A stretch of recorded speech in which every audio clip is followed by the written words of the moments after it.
America, with your hosts, Michael and Jacob.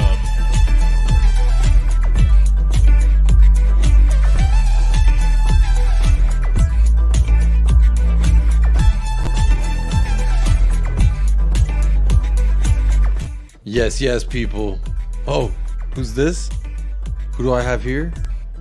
This is the winning kangaroo. Every time we win, this kangaroo finds its way into my hands. How you doing? Happy Sunday. Oh, hello, Mr. Winning Kangaroo. What's that? He wanted me to tell everyone, how you doing? Happy Sunday. Welcome into episode number 62. Well, you know what? I'm going to keep this kangaroo here in my hands real close. I'm going to keep him real handy. Look at that. You know, that's for winners. So Jurgen Klopp, you can hold that. Liverpool fans, you can hold that. Everyone who's down on Tottenham Hotspur because we didn't look perfect, you can hold that too. You can hold the kangaroo. It's here for hugs. It's here for cuddles. So when I say hold that L, if you look at this kangaroo, there it is. There's the L for you. This kangaroo out here serving L's. Some people like it. Some people hate it. Some people love it. But either way, talk to me nicely because undefeated in the Premier League. Ange Postecoglou is that man. I've got the one and only Paul Beatty. It is some kind of, I'm saying, the kangaroo holiday in Australia. So we've got the beautiful Paul Beatty. I'm going to bring him out in just about 15 to 30 seconds. But I wanted to say, yeah, I'm going to have to just hold on to this and share it with you all the entire stream because you only get this if you're a winner. And so Jurgen Klopp, you cannot hold the kangaroo, but you can hold the L.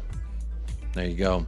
How are we all doing in the chat? Check in the poll. I see 26 votes. I see 18 likes. How are we living on a Sunday? But I'm not going to take too long because it's a celebratory Sunday. And I've got what a better guest to bring out with me than the one and only Paul Beatty from Hotspur Hippie. How are we doing, sir? Happy Monday, man. Actually, for you. Good morning. Yeah, it's a public holiday here. And I saw your stream yesterday. I'm just enjoying some of those sweet Klopp tears too, man. They just, you know, they kind of mix well with the coffee, don't they? Beautiful. He said, "I've never seen a worse officiated game," or he says, "I've never seen a more unfair game," or something to that effect. And you know, it's just I kind of sat there with flashing images of years gone by, and I say, "Ha, good sir," because you know, finally we got a piece of that pie. And there wasn't enough for Mr. Veneers. By the way, October the 24th, I think it is National Kangaroo Day. I don't know what that means, but it is. So it's close to my birthday too, so I like it a lot. Again, Paul, you can hold on to the kangaroo. This is for winners only. Yeah, you can hold on to it because you're a winner this weekend. I'm a winner. All of Tottenham Hotspur are winners this weekend. And honestly, I've been feeling like the vibes are trying to get down a little bit. And honestly, 3 points versus what I would say is who I chose to be title contenders. I would think that Liverpool are one of, I would say top two, but even if you want to debate with that, you could say top four. They are a top four quality in this league. We got 3 points against them. Some people would say that again. Yeah, exactly. Look at during the summer, Paul. If I had told you Arsenal away and then Liverpool at home, we're going to get 4 points out of that. You would have said, I don't care which way that shakes out. I like that because that's, you could argue, top three teams in the league right now, or what people projected anyway. So the vibes for me are immaculate as always. I hope. Well, we got 0 points out of those fixtures last year, so I think we're doing all right. You know, there's been a lot of talk about this, that, and the other. I do have a slew of topics I want to get into. And if we do have time, I have a cool shout-out Ensman. He showed me a nice little website to do player ratings. So we can pick our team of the match, so to speak. So you can choose, even if a Liverpool player you say may have performed better, you can pick. I mean, we probably won't, but... Yeah, Jota, I give him a 10 out of 10, baby. You know, it's interesting because when it comes to Diogo Jota, I have this saved from the last time we played them, and it always just is just something I like. I use it as a joke to say, hey, Liverpool, don't get too rowdy and rambunctious, because remember last time you really committed assault with a deadly weapon. Split Oliver Skip's forehead right open, gave him that old Harry Potter scar that he's got. But before we keep going and enjoying ourselves, because I definitely am enjoying myself. I had a few different working titles for the episode today, Paul. I had a few different working titles, and honestly, I landed on vibes from the day after, because at the end of the day, whether you're celebrating, whether you're not, whether you feel hard done by the referees, etc. I'm just going to say this off jump for anyone who's just wants to hear the first 10 minutes of this. Number one, both red cards were justified. Play cleaner if you don't want the referee to be making decisions. That's what I always say. Secondly, anyone banging their chest about the fact that we couldn't break down a nine-man Liverpool. I mean, what can you do when you have 5 people in the box and 3 people on the edge of the box? But we did. And we ended up with the substitutions that everyone didn't like as well. We subbed on Oliver Skipp and Pierre-Emile Højbjerg, and they were crucial in the build-up and to the own goal by Joel Matip, who, mind you, Joel Matip had a really good game. And this was someone that I said before in the pre-match pump-up on Weird Tottenham TV, I said, this is a hole we have to go exploit. Joe Gomez at the right back and Joel Matip as well, because I feel like you could get after this guy. And he was having an outstanding game up until the greatest moment of the match. What a strike it was. It was a great strike, in my opinion. You said, are we not allowed to be happy? I don't know. It's weird. Like, I've been seeing bits and bobs, and and I get the media just all going on about the referee. But we beat Liverpool 2-1, man. I'm happy. We're second in the league. Yeah, the record books will forever say. Destiny is our own hands, and okay, if Spurs are not in a title race right now, who is? The teams below us in the table? What, they're in the title race and we're not? Come on. Well, when it comes to title race, I don't want to get ahead of myself because I want to try and keep my expectations. Don't worry about it. Hey, and you know what I'm going to do? As soon as we start taking off, I'm grabbing your coattails, sir. I'm hanging on. Hey, I was with Paul. Go back and look at the tape. I was with Paul. That's what I'm going to say as I bang on my chest. But what I would say, Paul, is when it comes to in regards to titles, I don't think we're near deep enough at key positions that one injury to anyone in this 11, I think that it really changes. Maybe not anyone. The winger position, I feel like Kulusevski left a lot to be desired. But I would say starting from the top, Son, Madison, Basuma, Udogi, Van de Veen, Romero, Vicario. Any injuries to them, and we look a lot different. So, I mean, let's not. I put him in the thumbnail for a reason, y'all. Let's not forget the double save. I was gonna do the double save photo, but I thought this one was better because it shows his passion. I thought he was absolutely immense. Although he was not the best keeper on the day, Alisson was absolutely class. Alisson, real quick, is the reason why we weren't up 6-5 on them, because he was just saving left and right. There was James Madison. Amazing little curling ball. The only goal I would think to see in FIFA.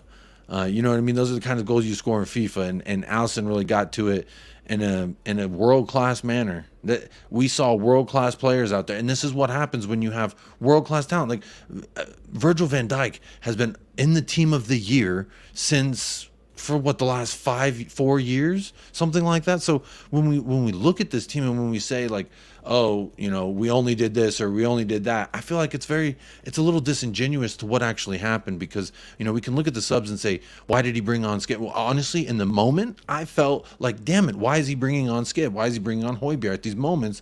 But then, I mean, I'm not questioning it now. Because if you look at the play, like, who was on Joel Matip's ass that led him to kicking the ball in his own net? That was Oliver Skipp. So, like, how can I be really questioning the fact that in the build-up play, I felt like Pierre-Emile Højbjerg was also, he was involved heavily in the end of the game there. And look, I understand the sentiment of like, let's throw the kitchen sink at him, let's really go for it. But Liverpool was still creating chances with 9 men. They were creating chances with 10 men. It wasn't a let's go and throw the sink at. I think if we're looking and saying what Ange Postecoglou could have and should have done differently, I feel like it's like not really fair, because what he did won us the game. And at the end of the match, that's all that he really cares about, is that we play our brand of football and we win the match. That's what he wants to see. And we achieved that. And so how can we as Spurs fans not be excited and happy about that, Paul? Absolutely. And, all these ifs and buts. Well, if Liverpool didn't get the players sent off, if they got that goal, we still would have won. We were, when Liverpool were coming at us, playing football, we were getting chances as well. Like you say, Alisson kept them in the bloody game. So it doesn't matter what way. Doesn't matter what way you slice and dice it. We were worthy winners. I don't get it, man. I'm enjoying the way it's happened now. It keeps the heat off Tottenham. Everyone's talking about the refereeing. They're not talking about us. Just the same as Arsenal last week. It was all about, Arsenal haven't got a centre forward. It wasn't like, well, Spurs are good. So let them keep doing that, man. I don't care. It's great. This is, if you can see this, it says, United fans, you got lucky. Arsenal fans, we got lucky. Liverpool fans, we got robbed. Spurs fans, I don't really care. Splash it on me, baby. Let me be the villain. Tell me that we didn't deserve this. That's fine. Talk dirty to me, because at the end of the day, we're playing the manner of football in which we're playing, and we're getting results. Still undefeated in the Premier League. Talk to me nicely indeed. I mean, anyone who doesn't want to talk to me nicely, you will eventually. But again, this is a long season. I want to go back to what we just real quick before the title charge thing. I don't think we're a deep enough squad right now, but look at how good we are already with one window of Ange Postecoglou's influence.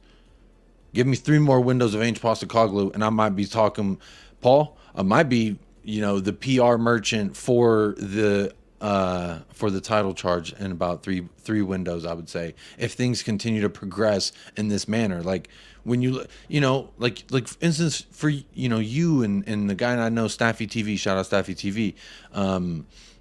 It's like you created a YouTube channel and you just like boom, boom, boom, boom, you just keep stepping it up very quickly, and it was like you doing well. So like all intents and purposes would lead you to believe that like that can continue if you keep doing what you're doing, right? That's like any business motto. And so if you look at it, I mean, again, I just see 3 points, Liverpool at the end of the season. I mean, real quick, I didn't want to interrupt you. I just wanted to say, like, sometimes you need a little bit of luck, but putting yourself in quality positions leads to luck sometimes falling in your favor. I mean, look at look at Buhu Saka. He kept creating chances after chances after chances, and eventually he got lucky. But he wouldn't have gotten lucky if he didn't keep continuing to create chance after chance after chance. That's what we're trying to do. And I think Kulusevski is the main thing that I was let down by, outside of like just our general lack of being able to score. But again, like we said, Alisson was world class on the day. Yeah. A lot, it's a weird old argument people are having about that offside, onside goal that was disallowed. Well, I'd say, roughly speaking, the consensus of football fans is people don't like VAR. Okay, well, VAR didn't affect that decision. The linesman's flag was waving in the breeze. The linesman said it was offside. So, VAR had nothing to do with it. I love it. Was it? That's interesting you say that. Like, was it the guy? Could he not just keep up on the sideline? I always wonder about that. If he can't really keep up, are we running these refs through fitness tests? And look, it's created a discussion, Paul, about, I've heard people want to do a rematch. Liverpool apparently came out with an official statement regarding the Luis Diaz goal, which again, that is the one thing where I look back and I say that is an error. But you know how many times I look back on things that happened to us and I said that was an error and we did not benefit from it. But this time we fucking did. And how can I not be happy that finally the coin, it's like you every week go to these game shows and you're hoping you get picked out the crowd to participate and win. And you not only you got chosen out of the crowd, but then you went and won it too. And it was because someone else fucked up. It was because 2 of their dudes went and got red cards. It was because some other human, not related to Liverpool, not related to Spurs, made an error. But that doesn't matter to me, because at the end of the day, I just won the game show. You know what I'm saying? So like, I don't understand the negativity around Spurs picking up 3 points. I understand the sentiment of like, let's not get too carried away. I do relate and I respond to that because of recent history. But then I speak with folks like you. I heard folks like Adrian earlier on. I think maybe it was time added on with Alan. Shout out Alan. And then folks like Kuva, who've seen glory, seen not glory, seen what I've seen, and now are seeing what I'm seeing. And then you feel the way that I feel, but that just validates it more, because it's not just because of, I've seen Pochettino, Jose, Nuno, Conte, Stellini, and now Ange Postecoglou. It's not because of that. It's like you guys are validating the existence that I am experiencing, right? It's like I feel this is a new vibe. We are looking different. We are looking like the Tottenham that we've always wanted to look like, or that I've hoped we would look like, and we're getting results. And it is early doors. It's 7 matches in, but we've played 3 out of the big 6 twice, or once. That's 3 matches, respectively. If you think about it, there's 12. We've played what is that, a fourth of the toughest, quote unquote, I'm putting air quotes, the toughest matches in the league, because the Premier League is the toughest league, and this, that, and the other. But I just think that from our standpoint, man, I'm enjoying the ride. It's a hell of a Ferris wheel, baby. Go ahead. We got 7 points out of those 3 games. That's not bad. I'm happy. What was our results like last year against United? I don't remember. We drew at home. Can't remember what the game was away, but on the home games, well, we drew last year. We drew against Man United. We lost against Liverpool. And we lost against Arsenal. So we got 1 point last year, and this year we got 7. I mean, come on, that sounds kind of nice. If we were saying this in the summer, I think everyone would be ecstatic, regardless of the manner in which we got through to the finish line, because the result's always going to say what the result was. And I think people petitioning, they want to replay it, etc. I think that sets a bad precedent personally. But I don't really give a shit, because I feel like Angel wouldn't mind either. Angel would be like, all right, cool. If they did want to rematch and it did come down to it, I feel like Ange Postecoglou would be like, I don't care, mate. Let's meet in the parking lot. Let's kick this fucking ball. Let's do a closed door rematch, and then we'll just report the final result. Type thing. Tottenham 3, Liverpool 0.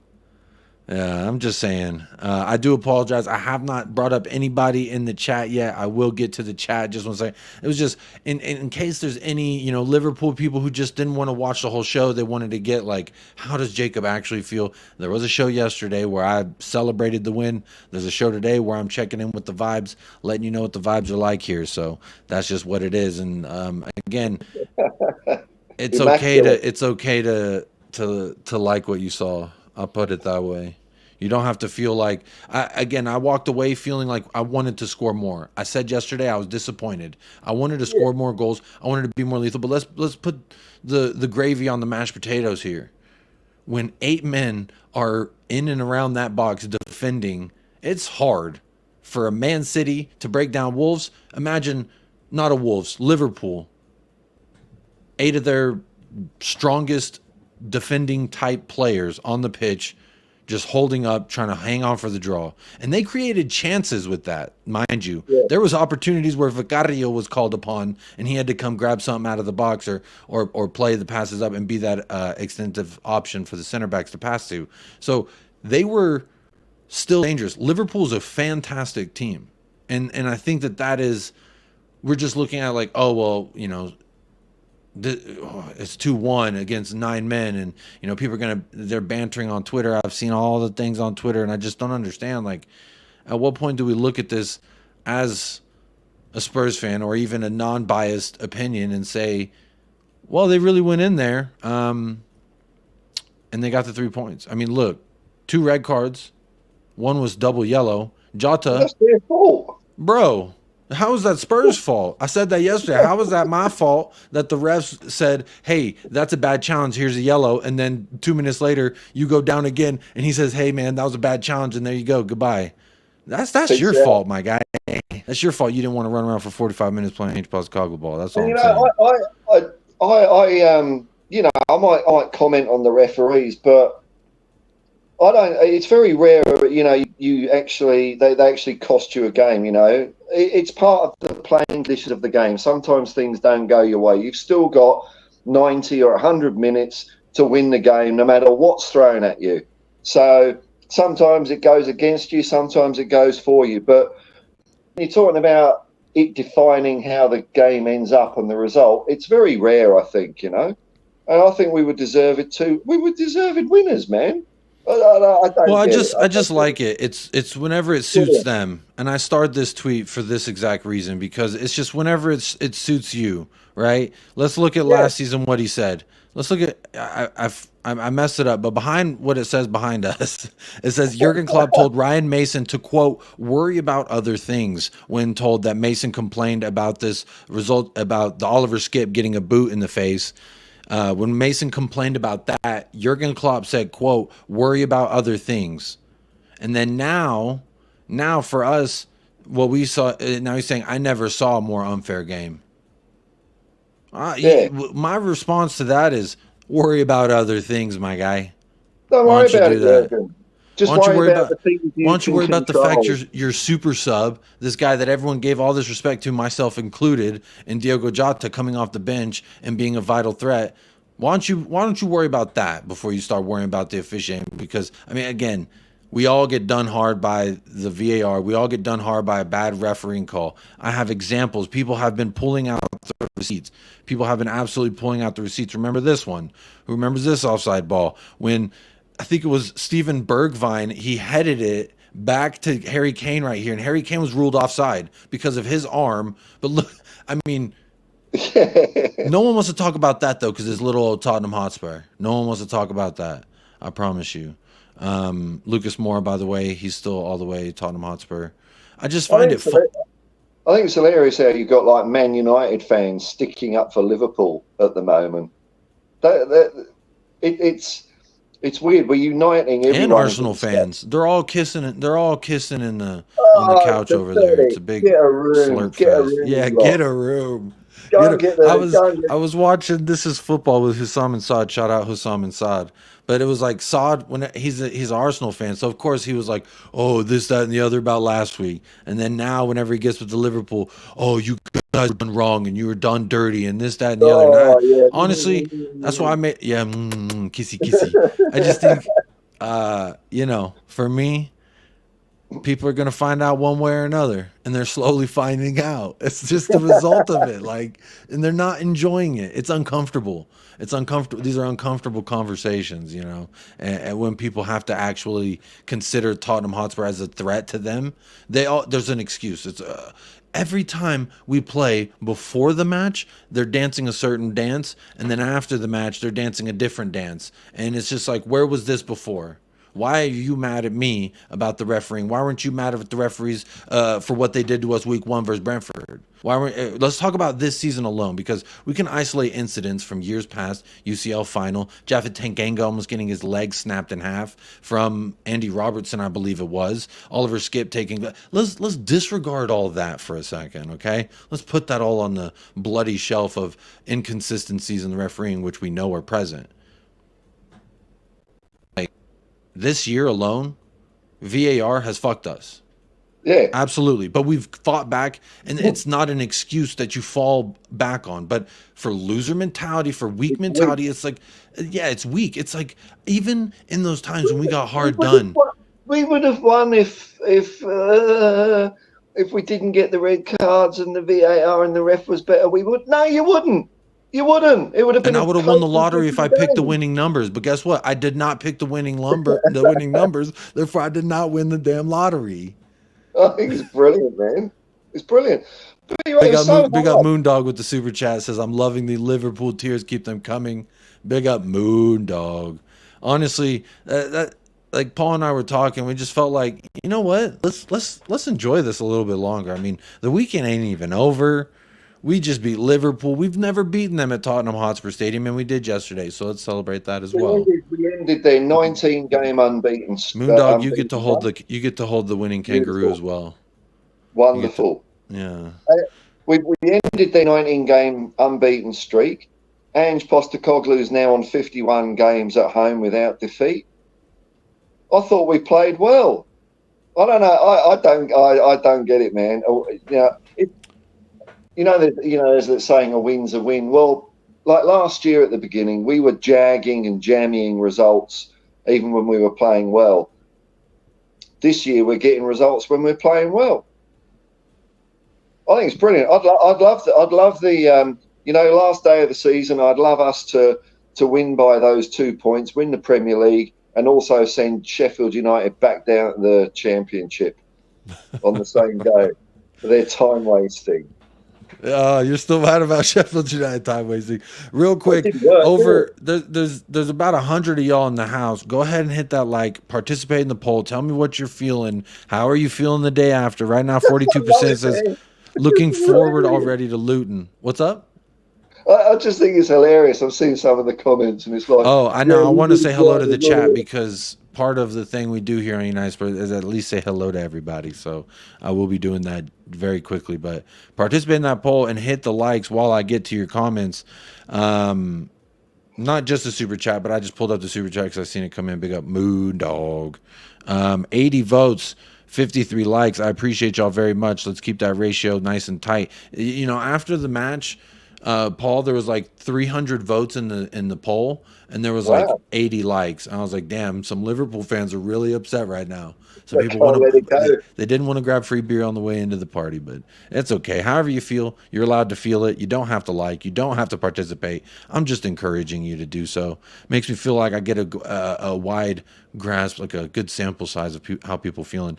41% says looking forward already to Luton. 24% says basking in the sun of glory today. So the sun was shining nice and bright today. I took my son and my dog on a little bit of a walk, and my son hit a new milestone for his growth. And you know what? I loved it. So just nonstop good things, man. I can't help but feel too blessed to be stressed. 3 points versus Liverpool. My son's doing great. I'm too blessed, man. My wife, she's doing good outside of the nausea. She's doing good. Like, life's too good, man. That's why no matter how way I shake this, yes, Kulusevski disappointed me. Yes, I wish we scored more goals. Yes, I wish that they had all their 11 men to play us man-to-man so we could see who's got the bigger cojones. And it's unfortunate that they were too afraid of that fight, that they had to be aggressively reckless. Imagine, real quick, before I say hello to the chat, this is something else that was really pissing me off. And I'm getting... let me drink some water real quick before I get off. Get some top tears into you for lubrication. What do you think's in here? Yeah, it helps the victory go down. Something else that's really been pissing me off. Everyone talking about this and that about Jota's challenges. This yellow was soft and that yellow was soft. Anyone who says that today or yesterday, what I want to say to you is, if that was Christian Romero, you'd all be in my fucking chat giving me shit, telling me how much of a bozo he is. Look what he did for his Arsenal. And then he came on and he did 2 quick yellows in the second half. You be in my... I don't want to hear it. If it was Christian Romero, what would the narrative be? It wouldn't be, oh, it was soft. Oh, it was this. It'd be, he's a bozo. This is Spurs vice captain, and everyone be making fun of him. But it wasn't Christian Romero. It's Diogo Jota. So now it's all, oh, it was too mean. Oh, that was too harsh. Bro, play cleaner. You don't want the ref to make that decision? Fucking play football. Don't play dirt ball. All right? So let's have it right. I just think it's a little ridiculous because, again, the narrative would be so fucking different if it was Christian Romero who done that, if it was Mickey Van de Ven, if it was Udogie who done, if it was any one of our players who had done what Diogo Jota done, who had done what Curtis Jones had done, it would be a fucking different narrative, regardless of the Luis Diaz offside, which everyone in the world has acknowledged they fucked up there. But outside of that, it's Liverpool's responsibility to take control of that game. I say it for Spurs when... I'm getting hyped up, so now I'm coughing. I said it for Spurs when we lose points because of the ref, or we get points. Like, it's your responsibility before and after that to impact the match. And do the best that you can to keep them from making those fucking decisions. You know, and if you're going to go into a challenge, make sure you've got enough skill that your foot doesn't slip over the top of the football like a muppet and nearly break Basuma's legs. He could have been out for the season with a fucking tackle like that. Oh, but they would talk about the freeze frame when you see his leg bend like this. His knee's not supposed to bend like a fucking Beckham shot, okay? It's supposed to be like this. And the man who came in hit his leg and made it do this. So I don't care how you want to frame it or look at it. That's a stonewall red. That's a season-ending challenge. Reckless. If that was Christian Romero, it makes me so fucking mad, Paul. It makes me lose my mind. He can't control his aggression. Oh my God, it makes me so mad. It makes me so mad. Like, if it was Christian Romero who did what Curtis Jones did, could you imagine what the narrative would be right now? Jesus Christ. Oh, no, man. Let's keep the vibes immaculate, though, because it wasn't Romero. It was Curtis Jones getting his dumb ass sent off. It was Diogo Jota getting his dumb ass sent off, deservedly. Talk to me nicely. First place prize today goes to Alan Bennett. It says, hi, Jacob. Come on, you Spurs. Big up. Over 100 of y'all in the house. Hit that like one time if you don't mind. Or don't. If you don't like what I said, it's all good. I get plenty of dislikes on the videos because people don't like what I have to say sometimes, Paul, and that's okay. The world is round, and opinions are as well. Adrian Troca says, good evening, all. Big up Adrian Troca. Big up Todd Spurs. Big up Mark Swift. Jamie Gitt is in the house. Big up Spurs GCTV. First YouTube chat member checking. Nope, Todd Spurs was the first YouTube chat member checking in. Big up Todd Spurs. Big up Ren. Good morning. Good morning. Manny Singh is in the house. Zapur is in the house. How are we all doing? Elvis G. Hello, Elvis G. How are you doing? Swifty. Big up Mark Swift. J Big Mug. Well, I can be, I guess. Oh, maybe he's meaning my big coffee mug. I don't know. What do you think, Paul? Isn't mug like oh, Jacob, you mug? That's like a you. You mug. Wee. So, going to do a bank robbery with a shooter. Big up Dry Roast Peanut.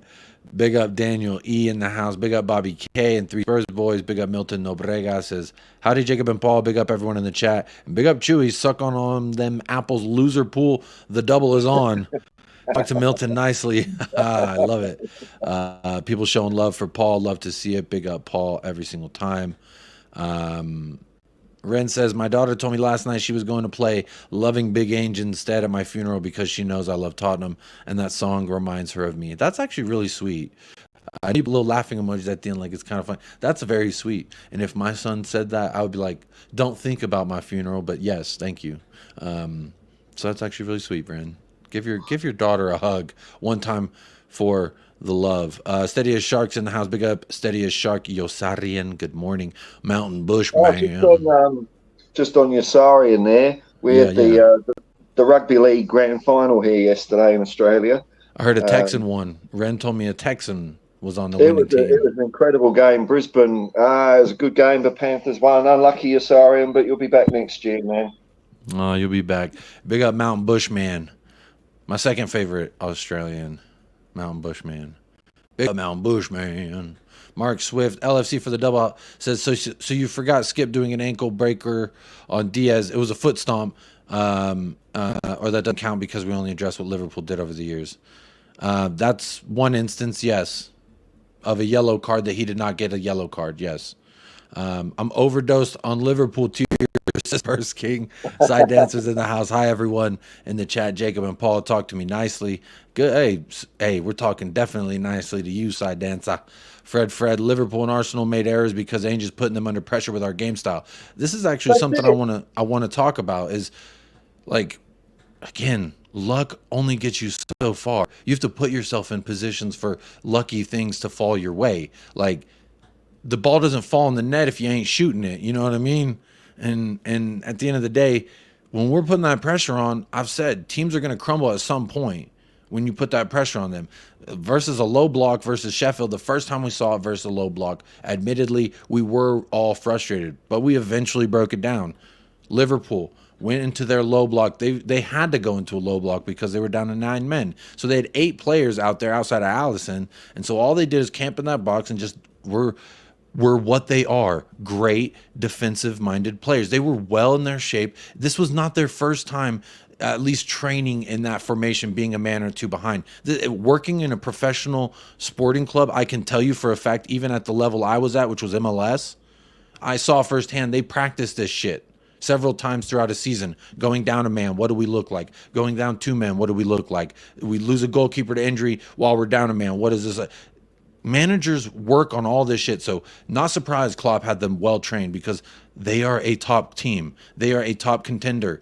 Like I heard about Arsenal, they're supposed to be title contenders. And what did we do? We brought their game to them, and we walked away. We took their lunch, shit in their toilet, and didn't flush. And that's what I've been saying, because that's how it feels. And with Liverpool, it feels like you came to our house, we gave you a slice of toast with some cheese on it, and said, that's a quesadilla, now get out of here.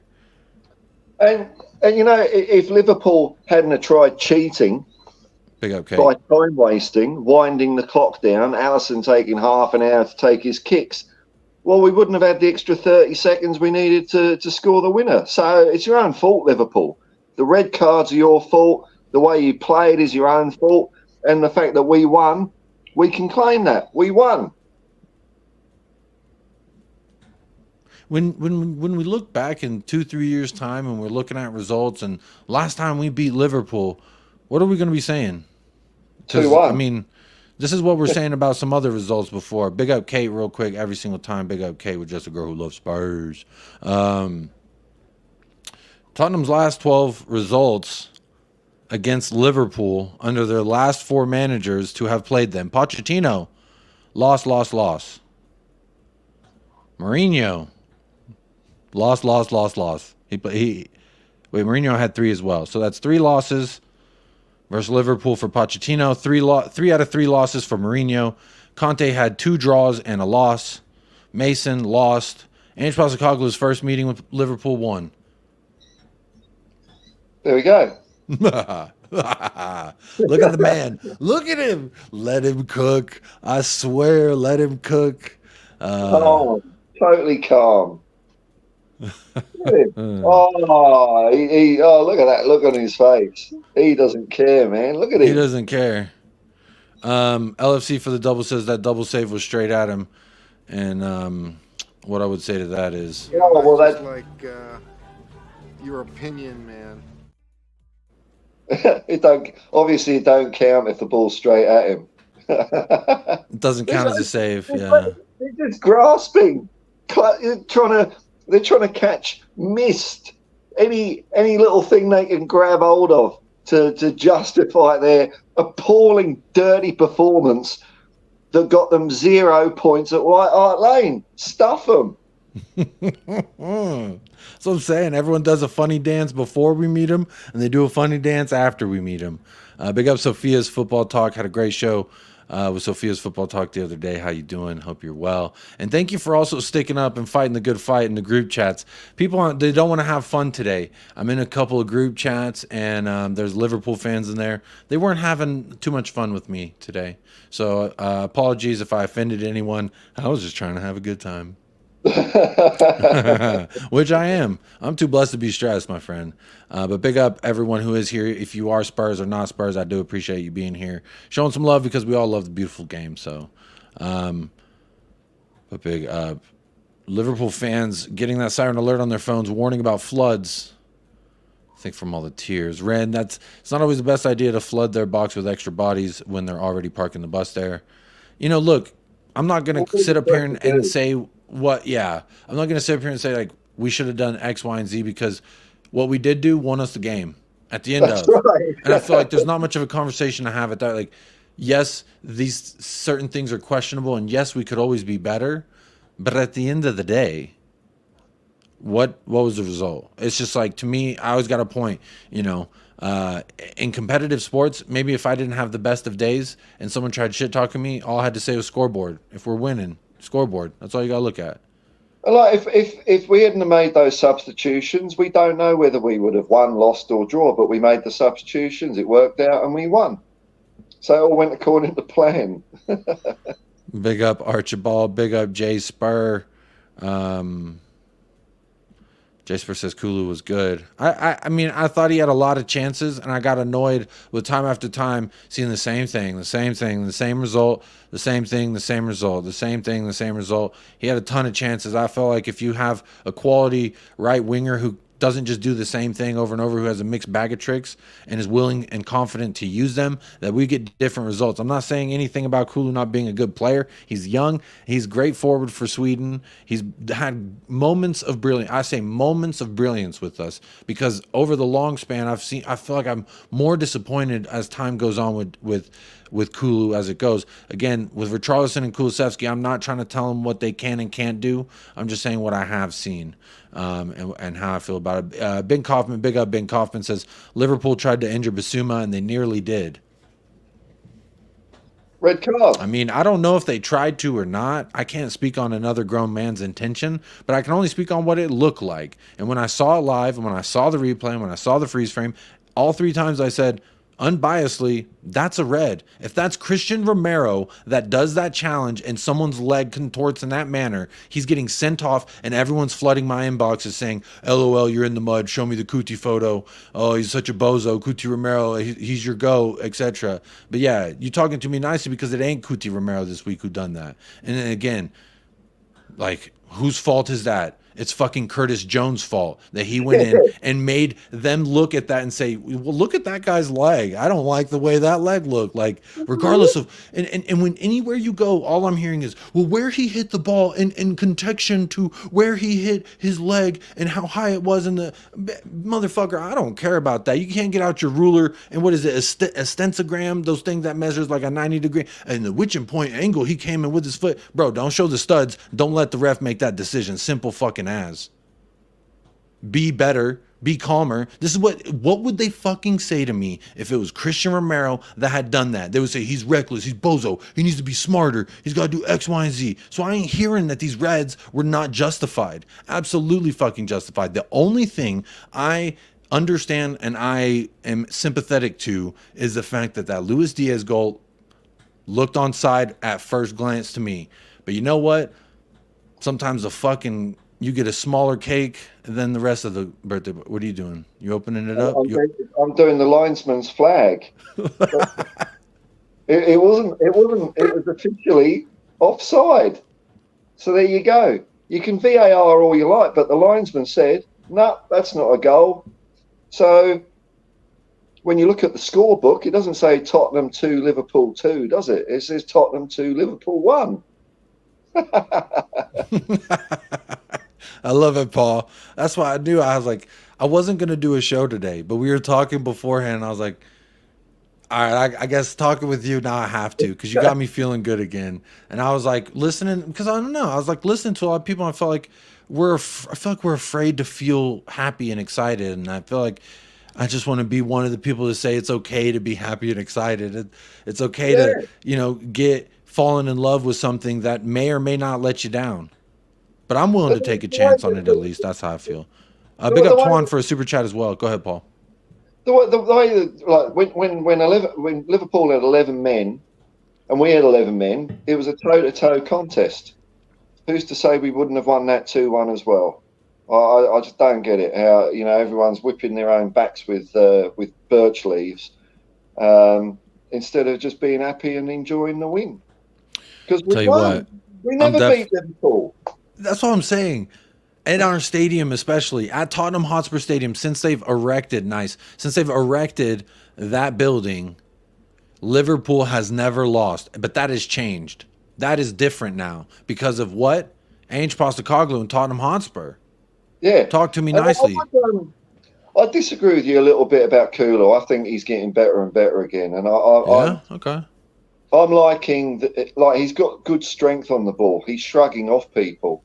I get what you're saying. Like he's always turning inside when he gets up there. Should we not play him inside as like kind of a Madison backup? Maybe we could try tampering with that versus Loot. I'm not trying to tell Ainge what to do, but just I would love a Brennan Johnson type body on the outside, making runs and behind, really stretching that field, creating more lanes. Yeah, he is injured now, so that's kind of a moot point. Twan with the $5 dono says, Jacob, can I get on for a minute? I want to thank Paul personally, and now's my chance. That's Please. all right, I'm not a Spurs dick. You can thank him now. You didn't have to super chat. I was gonna try and comment you throughout the show and let you know that like I will have you on. Message me on Twitter. Today was just gonna kind of be Paul and I actually don't get to talk to Paul very often anymore because he's a busy man out there in the suit and tie world, working for the man. Yeah, ingratiating with society again. Meanwhile, lonely Jacob just streams without Paul all week. But come join me this week. You can join me tomorrow. But you don't have to donate as well to get on the show. I'm not like I try to read everyone's comments and say hello to everyone. And no, I haven't officially met you. But hit me up on Twitter. It's right, it's up there at uSpurs of I guess X. Hit me up on X, DM me so at least I have a way to contact you. I'm not going to give out my number on the onlines personally, but hit me on the DMs and we'll link up. We'll make it happen, bro. And tomorrow we'll still be drinking the tears of Liverpool tomorrow. Don't get me wrong. Is the water jugs are not empty. We've stored them all up. But big up and thank you so much for the super chat, although unnecessary. But just to grow love Spurs. I don't want to say unnecessary. It'll be quick. That's why I just want to quickly speak my piece to Paul. All good. I'm 55. I'm not on Twitter. I just don't have a way of sending you the link. Even if you were to come on right now and say hello to Paul, I don't have a way of sending you the link, my friend. So how can we connect? What are you on? And yeah, you can come on and say hello to Paul real quick. See that, Paul? You come on the show and people just want to come say hello, and I get it. When I see you, I want to come on the show and say hello too. But big up, Twan. I don't know how to hit you up. Are you on? He's 55 support. I don't think he's on Discord. Instagram. Yeah, I'm on Instagram at United Spurs of America. You can send me a DM there. I'll pull up the thing now. But Kate with Just a Girl Loves Spurs says, Jacob, I'm talking to you nicely. Sun is the dawn. Kate, thank you so much for talking to me nicely because, it does mean a lot to me. Because, I feel like a lot of fans were quick to say that Sun is not the dawn, that Sun is not the GOAT, that Heung-min's Son was done. That's what I was told. And things changed. He's past it. He's not the player he was, Jacob. Look at it. How many goals? 6 goals now? 6 goals in in the Premier. 6 goals, and technically he's played 7 matches, but it hasn't been all of them in the number 9 position. But since he's been playing the number 9, that's 3 matches. Or wait, 4 matches, 6 goals.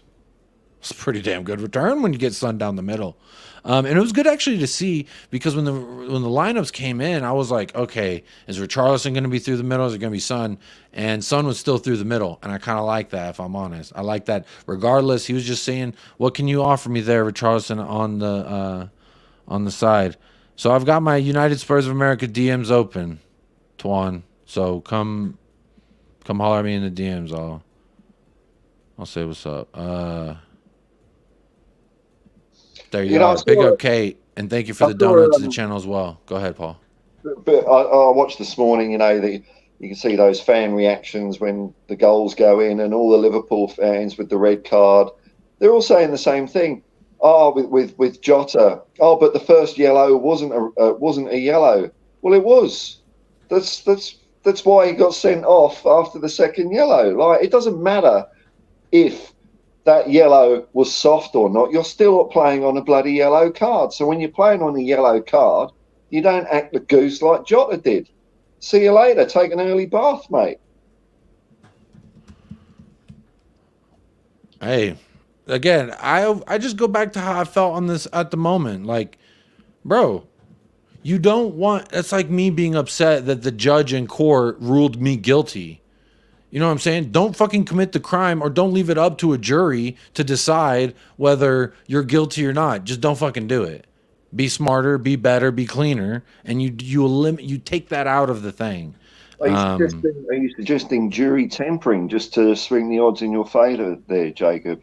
A couple of brown paper bags. And I give him a couple of stiff handshakes, you know what I mean? A little some little stickety dickety right there.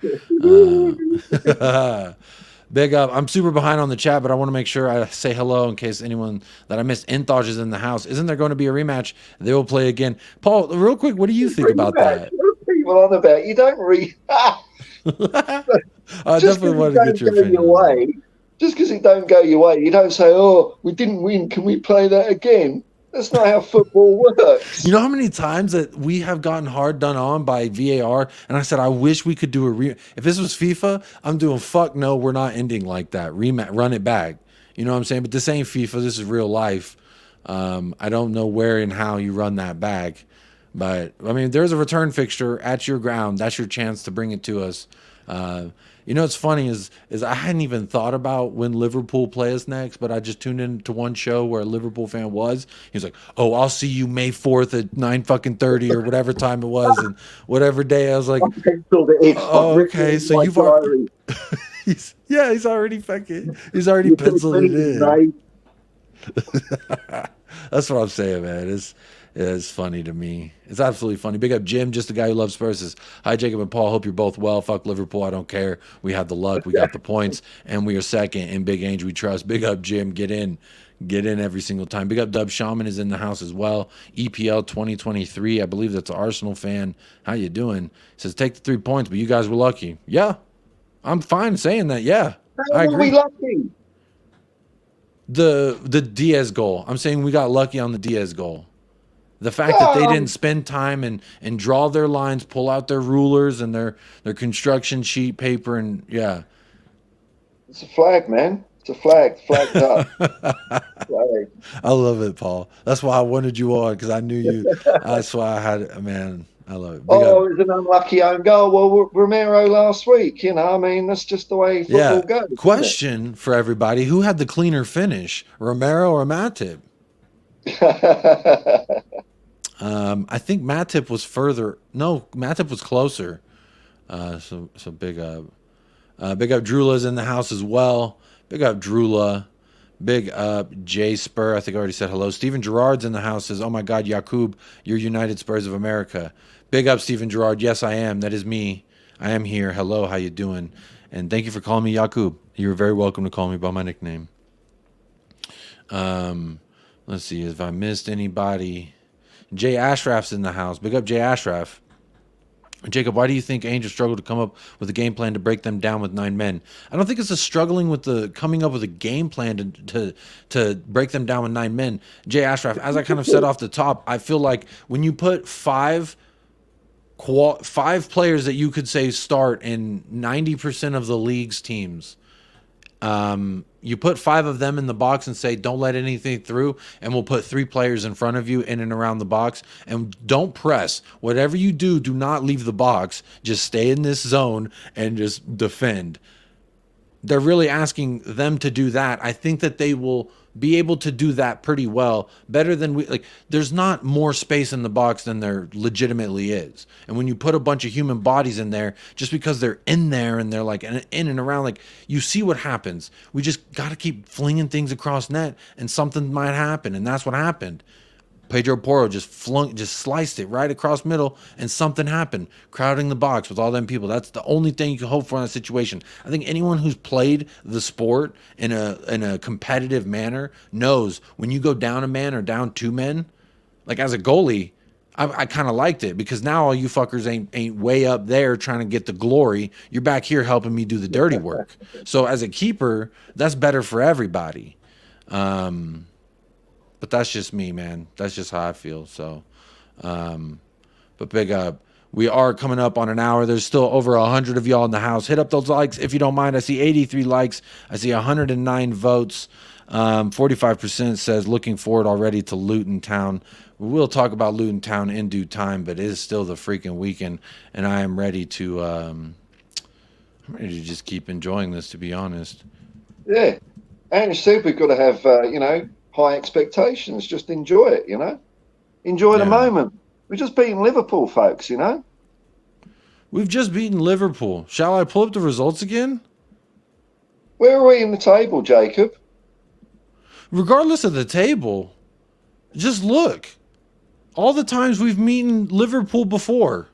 Look at those red. I'm not even going to read it. I've already said it. It's just X, loss, draw, loss. And now we finally won, and I'm supposed to be upset. Come on, you Spurs. Yeah. Hang on. I think Twan is in the backstage. We're sorting out the Well, camera. I thought you were asking me, did I have a camera? And I'm Yeah, thinking, no. well, Do you have a camera that's on and I'm looking at you right now?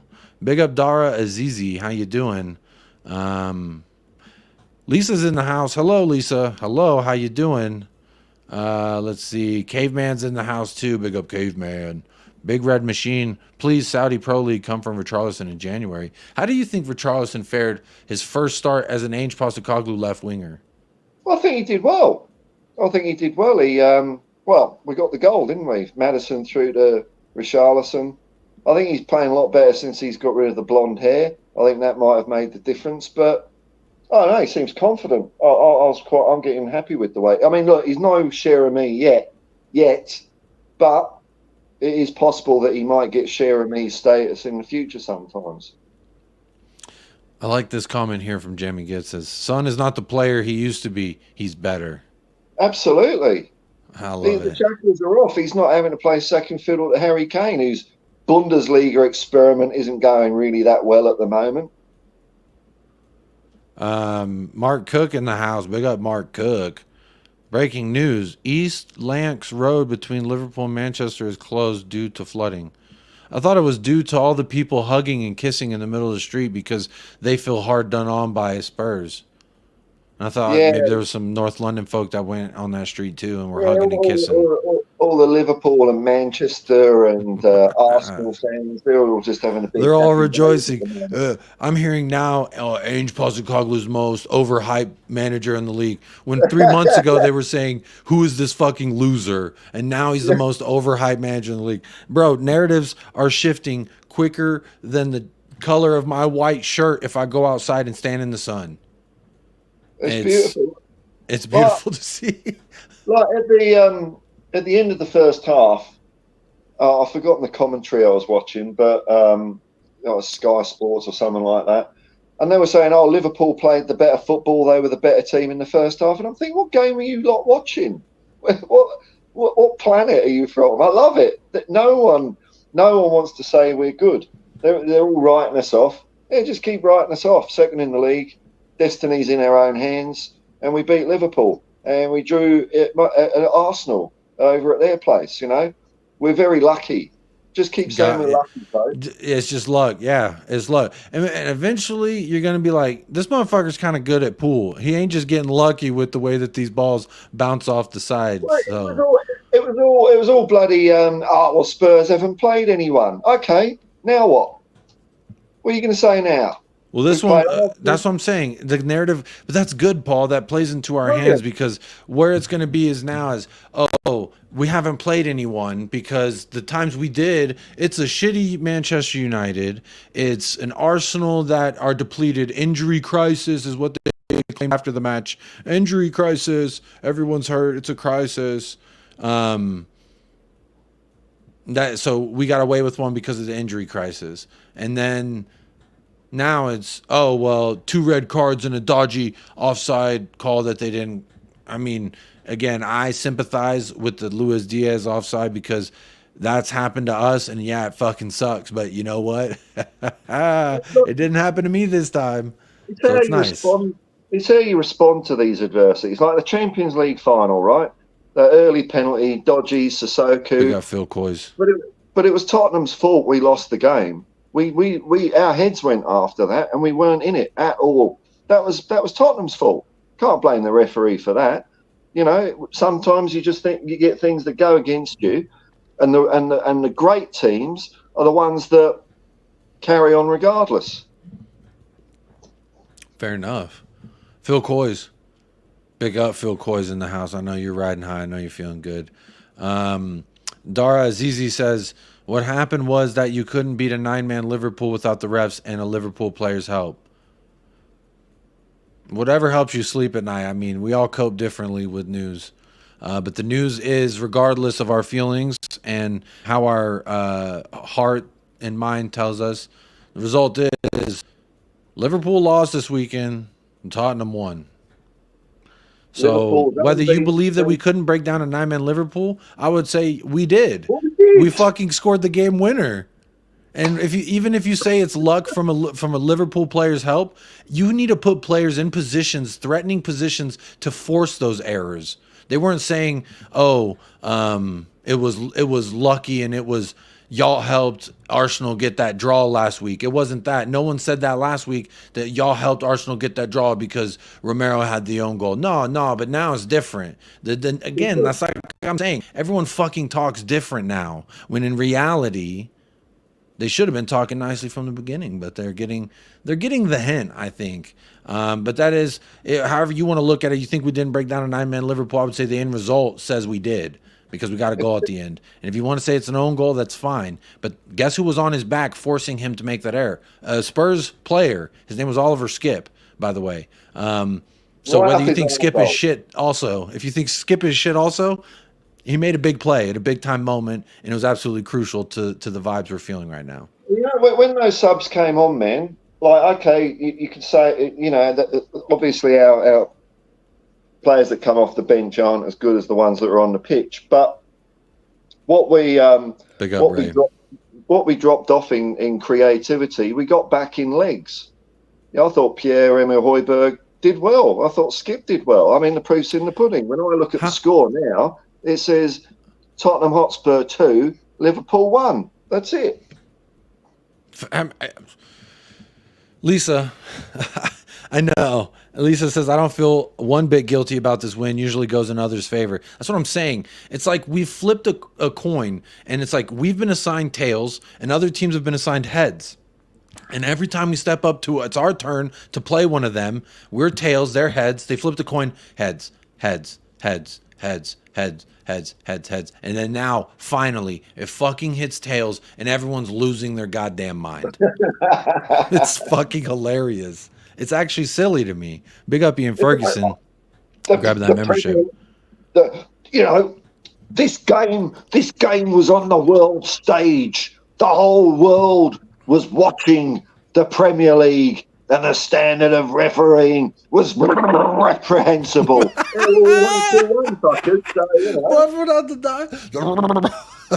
the Richard. It's a scandal. A scandal. They should replay the game. Well, fuckers, we should be replaying the European Cup semi-final in 1962 against Benfica, if you want to go back that far and rewrite the books. I'm saying, man, it gets funny. It's getting funny. It is getting funny as well. We're 6 likes away from 100. You know what? I might have a search for this. I bet there's some fucking change.org petition going for all the Scousers. Hey, there is. There's a petition. Replay the game. Is there really? There is a petition. I saw it. Yeah, I seen it. Brilliant. I seen the petition. Jacob and Paul and Kedia took out Vicario and was not sent off. Romero's handball, both bad luck. But we had 2 Van de Ven own goal, 3 Van de Ven. It's not 3 Van de Ven own goals. It's 2, or is it 1? Oh, it might be 1. Oh, yeah. It's 1, and then Romero has 1, and the other one was attributed as I believe it was attributed as a goal for Mbeumo in the first week, the one that you're referring to. But says all bad luck was due to some luck we got at Saturday swings and roundabouts. Real quick, got a guest popping up, wants to say thank you to Paul for Paul. I'm telling you thank you before I bring him on, because I just want to be the first to say thank you. And then, but I'll let this gentleman be second. His debut on the channel. His name is Anthony. I've seen him as Twan55. How you doing? Hey, man. Hey, man. How's it going, guys? First of all, Jacob, thanks a lot. I really appreciate you shoehorning me in. I don't mean to be that kind of guy who's trying to bust into the party, and you're like, dude, party's over, bro. We're trying to end. I'm like, no, please, come on, just one drink. Let me come in for one drink. So, oh, well, we're not ending the party, but you know, I don't mean to bum. It's always okay to open the guest list a little bit, and let's see how funky the party can get. But there were some things you said you wanted to come on and say, and 100%. Paul, dude, directly to you. I want to tell you about one of those life-altering moments that I had. You were on. I'm serious. I'm not being hyperbolic. Hear me out. When you were on the Irish Hotspurs channel, it was like back in March, or it was in the dog days. It was in like the worst period we've ever had. And I mean, whatever, relative. It was in one of our darkest periods. And we were talking about the next manager and, Arnie's slot and this, and should we get Enrique or, all these names were being bandied about.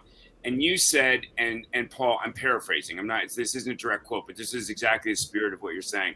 You were basically like guys, the manager that you want he's on the exact same land as you are. He's fucking 300 miles to the north, mate. And his name is Ange Postecoglou, and that's the guy that you want. And everyone was like, and even Dave, Irish Hotspur was like, kind of, taking you seriously, but kind of like, what do you mean? Tell me a little bit more about this guy. And you're all, he's an absolute fucking genius. He's guy's incredible and stuff like that. And you had such conviction in your voice, and it was like, you're an Australian guy, so of course anyone's going to think, oh, it's an Aussie backing another Aussie, like type of thing, like a tribal thing. But I've listened to you before, and you talk so much sense about other things that I'm like, Ange Postecoglou, like, that, put the name in. I'd never heard of him. I had no idea who he was. So I had the name in my head. And the more I researched him after you said that, the deeper I fell into, like, that dude, Paul, the hippie Hotspur, that guy is right. And we're never going to get this guy. He's too, like, low brow for us. He's not a big enough name. It's not going to happen. But man, would that be cool if it did. And then as it got closer and closer, and, Arnie's slot, and everyone wanted, Tottenham Hotspur and all this kind of stuff, he was the big name, even though he's coming from what could even be considered the same as a Scottish league. The Eredivisie is not it's not exactly a La Liga. So the point of it is this: you were the one who was the first Spurs fan out of anyone. I define anyone to challenge this, to name Ange Postecoglou and say, this is the guy we need to turn around our club from top to bottom. And what you said is, I'll never forget this. You said, he's not one of the guys. He's the only guy. There's no one else that can do what has to be done. So I know it's like awkward when someone gives you this direct compliment, like you're some kind of god. But dude, what you said, sir, was so, you had such conviction. You were so positive. And David was like, kind of like, well, what do you think you would do for us? Or, do you think you would, be able to work on a Levy budget or whatever? He was kind of throwing these sort of questions. You go, mate, it doesn't matter what he does, what happens with Levy or whatever. Ange has been, he's been managing for years. He's been, 3 decades of management. And you were like talking about how much gravitas this guy has. And he's not just some flavor of the month, skinny jeans wearing, skateboarding, guy like Nagelsmann or something like that. And he's not some dinosaur like Luis Enrique. And you said he's just an absolute genius and an untapped source of beauty and like absolute genius. Sorry to be repetitive, but I'll end my rant here. You put that into my mind, and I had never heard of the guy in my life ever. I can't even say I'd never even heard. Luis Enrique had heard of. I knew who Nagelsmann was. I even knew who Arnie Slot was, believe it or not. But Ange Postecoglou, it was a weird name. It's not like, oh yeah, there's this Aussie bloke named Tim O'Leary, something that would maybe be a little more fitting. This was like Ange Postecoglou. And it just started me down the rabbit hole. I started researching him, and it became one of these dreams that I had kind of along with you. Like, wow, this would be really cool. It'll never happen, but wow, would it be cool. Once he got appointed and I saw his first press conference, my heart went bloosh, and I don't want to be gross, but we all know that little meme, that South Park meme of the guy at his computer. That's how I Stan's dad. Yeah, exactly. That we'll just call it the stain. Your conviction, my good sir, about this guy, and your absolute unwavering, like, you people don't understand. It's not maybe we should get him or this guy might do a job. He is the answer. Period. End of story. That's it. We probably won't get him because we're not smart enough to actually go after a guy like this, but we must get him. And it was like this that, anyway, I'll shut up. Sorry. But I loved it. And it made me, it brought me around early, so I became one of the early adopters. I was like, we should, to other people, we should get Ange Postecoglou, and they're like, who? And I'm like, the Celtic manager, as if I knew what I was talking about. But I'm like, I had to give you full credit. I go, I heard about it on the Irish Hotspur show from this Aussie guy who just was singing his praises left, right, and center. That's it. Rant over, but thank you so much. Hey man, I appreciate you joining in your debut. Is very kind words. Paul knows that I've anyone who's tuned into this channel, I've always said I didn't know who the hell Paul was talking about. He was like, "Bro, mate, you got to get the age." You have a very good Australian impersonation, by the way. But yeah, good job on that. It's a lot better than my shitty one that I do and offend all the Australians every morning. But I always credit Paul with the fact that he's the first person to. Jacob, just don't say that your favorite city in Australia is Vienna. That you love Vienna and you love the skiing around Vienna. That if you say that, you'll get even more offended. A lot of Americans tend to do stuff like that. Like, oh, Australia, yeah, I loved it. We actually visited Hungary and Australia before we went to Greece. So great place. Oh, I've always been ingratiated into the Australian culture, so I would never make such a silly mistake.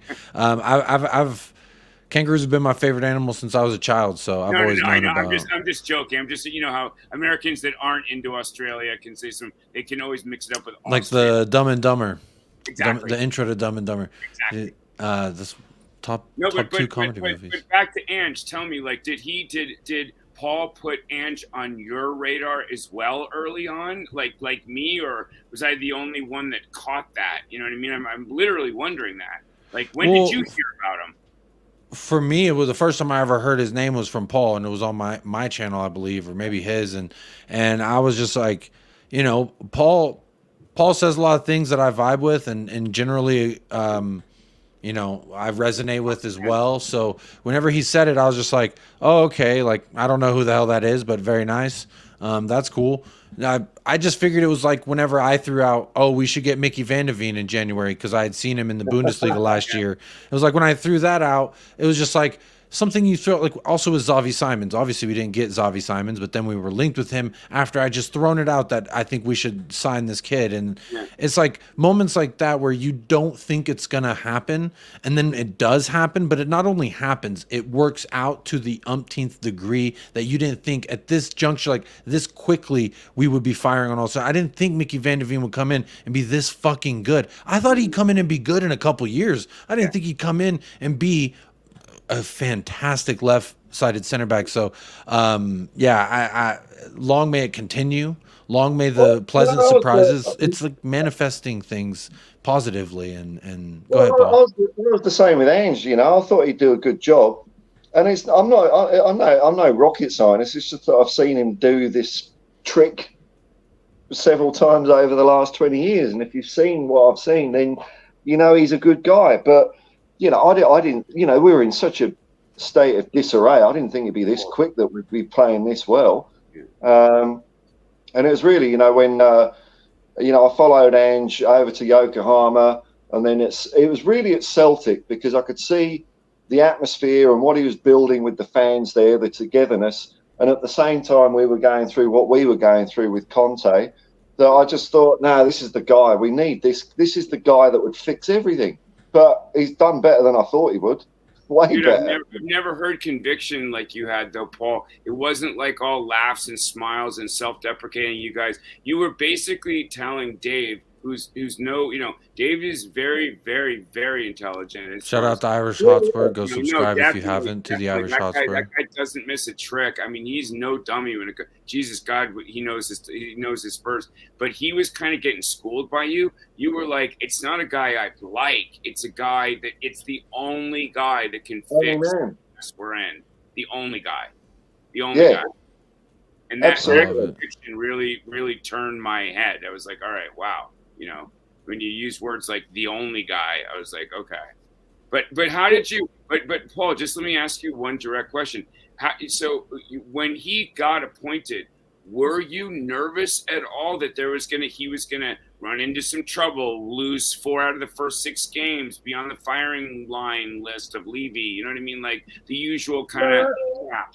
Or were you confident that he'd bet in quickly? I was pretty confident that he'd be able to manage Levy, which I think he is doing. And I was pretty confident that no matter what the results were on the pitch, the fans would see what he was trying to do, and that would have been enough. And I was expecting maybe 4 or 5 games, a bit bumpy, but with flashes of, a bit like pre-season. There was like our first game, we took a while to get going, but then you could see what Ange's plan was. And the same in the first game against Brentford. It took us 45 minutes, but then you could see, and that was enough because, like even the game against Liverpool, people are talking about all the rubbish that went on. Has anyone ever seen a backheel nutmeg in the penalty box before? We're doing crazy stuff now at the moment. We're playing with a real swagger. So, no, I was confident he'd be able to do it, man. Well, look, if he couldn't have done it, no one could have done it. He's the guy. He is the guy. I first saw him in an interview, which loads of Spurs fans have seen now. Him when he was Australian youth coach, and the interviewer Craig Foster was giving him a hard time. Interview, yeah, I watched that 20. Yeah. Well, I saw that live. Big up, Adam. So that was the first time I saw Ange Postecoglou. And from that moment, I thought, and then he sort of disappeared for a couple of years. But I thought, I like the cut of this man's jib. He's sticking to his guns. Yeah. He's not, and you hear the way Ange is talking about the fans. There's none of this, fans must be patient. It's like, no, the fans do whatever they want. It's up to us to match their expectations. I mean, what more do you want from a bloody manager? He literally told us as fans that we could go over the top as much as we want. And then what do we do the following 2 weeks? You're like, do not go over the top. You're a fucking idiot if you go over the top. Keep your heads on the ground. Big up, Rich.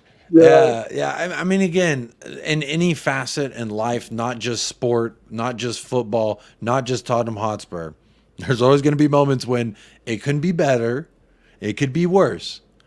But at the end of the day, it's like, I had a shitty day at work, but you know what? If you're a commission-based salesman and you sold the shit out of a bunch of cars, you made a whole bunch of money, and you're like, man, it was a long, rough day at work. I didn't enjoy that, but like, you still came out on top. It's hard for me to really be upset with that if I'm being honest. So big up Rich, YouTube chat member in the house. Want to make sure I say hello. I almost cut up on the chat, but then y'all kept killing it. But keep on doing that. I see we've breached the 100 like mark. So thank you very much to everyone. 114 of y'all to be specific. I appreciate y'all smashing up the likes. 127 votes in the chat. 45% saying looking forward already to Luton Town. And I agree with you if I'm honest. 21% now saying still feels great. I don't care about the extra. How about that? Guys, I kept it PG. I got to tell you something. I've been following this club since 2003. I'm a diehard I've given up American football, baseball, basketball. I didn't even it's not about me, but I just want to tell you, I'm so diehard Spurs. You have no idea. And I have seen stuff like I've seen the Mendes, Pedro Mendes, I think, or Pablo Mendes, I forget what his first name was, goal at Old Trafford. Jacob, you can look at this at YouTube videos. We scored a goal at Old Trafford that literally almost hit the back of the net. It was so in, and then they whistled it that it didn't cross the line. We're talking about the goal. There's a famous photo too going on. You had to walk in and retrieve it. It was like so. My point is this is before VAR and stuff like that. Against Liverpool, I've seen with you two have seen, like, literally I could name 5 off the top of my head, horrendous calls that have all gone against us. This is one game where one call was wrong, totally, but that doesn't make up for the moment that ruined all of our lives, which is the Sissoko body ball that got called a handball, a rule, the second Champions League rule that they changed for Tottenham. Number 1 was when Tottenham made 4th and Chelsea won the Champions League. That made 4th not get Champions League, which literally made Bale exit and had this chain effect of putting us into this horrible time period before Poch came. So they had to, that's when the Champions League rejiggered a rule because Tottenham fell victim to. And then the second one, another one, the Champions League rejiggered a rule that Tottenham fell victim to, which was the Sissoko that every Liverpool fan that I know that's cool starts out by saying, okay, first of all, let me get this out of the way, not a handball. Anyway, let's go on with blah, blah. So my point is we got away with one the other day with the offside call, forgetting the red cards. They were that's not an argument, but the offside goal was wrongly called. But we are due 20 more of those in terms of how poorly we've been, reffed against Liverpool specifically, and last week against Arsenal and against Brentford. Neither of those penalties should be called, and all this kind of stuff. And I feel like whenever it happens to Liverpool, literally, I'm surprised that the evening news didn't say like, World War III is about to start, but we're going to pause that and go out to White Hart Lane, where an egregious, like that, it was such huge news in England. You literally would have thought that that England had just, like a nuclear bomb had exploded in, downtown London or something like that, the way that they were so up in arms, when us Spurs fans have had these things happen to us 10s, 20s of times, and we don't even get a mention. Maybe a guy will go, yeah, that's a little bit unfair, a little bit harsh there, when it's like a completely wrong call. And real quick, this is another thing. LFC Double says, so then why not stand against the bad refereeing instead of waiting for it to happen to you again? Where was this fucking energy when we were getting stomped on by refereeing? Now that it's happened, now finally VAR has gone against Liverpool, and they're saying now it's time for everyone to unite on a combined cause that refereeing is bad. It's been bad. We've known it's been fucking bad, but now because it happened to you and it didn't happen to us, they're saying now everyone's got to stand up against it. No, motherfucker. Either be against. I'm gonna take it to an extreme, but it's like being mad about like what Ted Bundy did. You're like, oh, I'm so mad about what he did, but like, it doesn't change what happened. It doesn't change the reality of it and the fact that it happened for years. But like, you weren't mad when he was doing it. You're mad now that you know about it. And so it's like, be mad about it from the beginning, or don't be mad about it now. If you celebrated that Champions League armpit of a handball, then you got to hold the L. That's just the nature of the beast that I feel, because I feel like it's a little disingenuous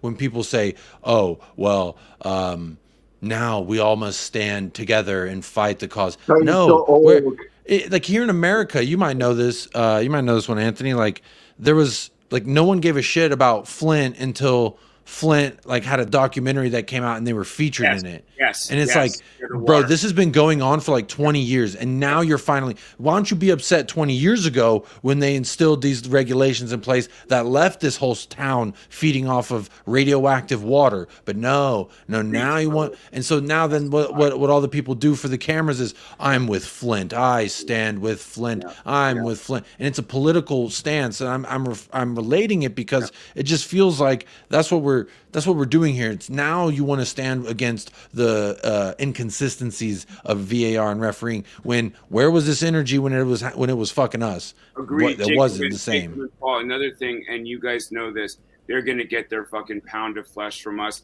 You can guarantee that Spurs, whatever we get, my son said this, whatever we get, we will pay for.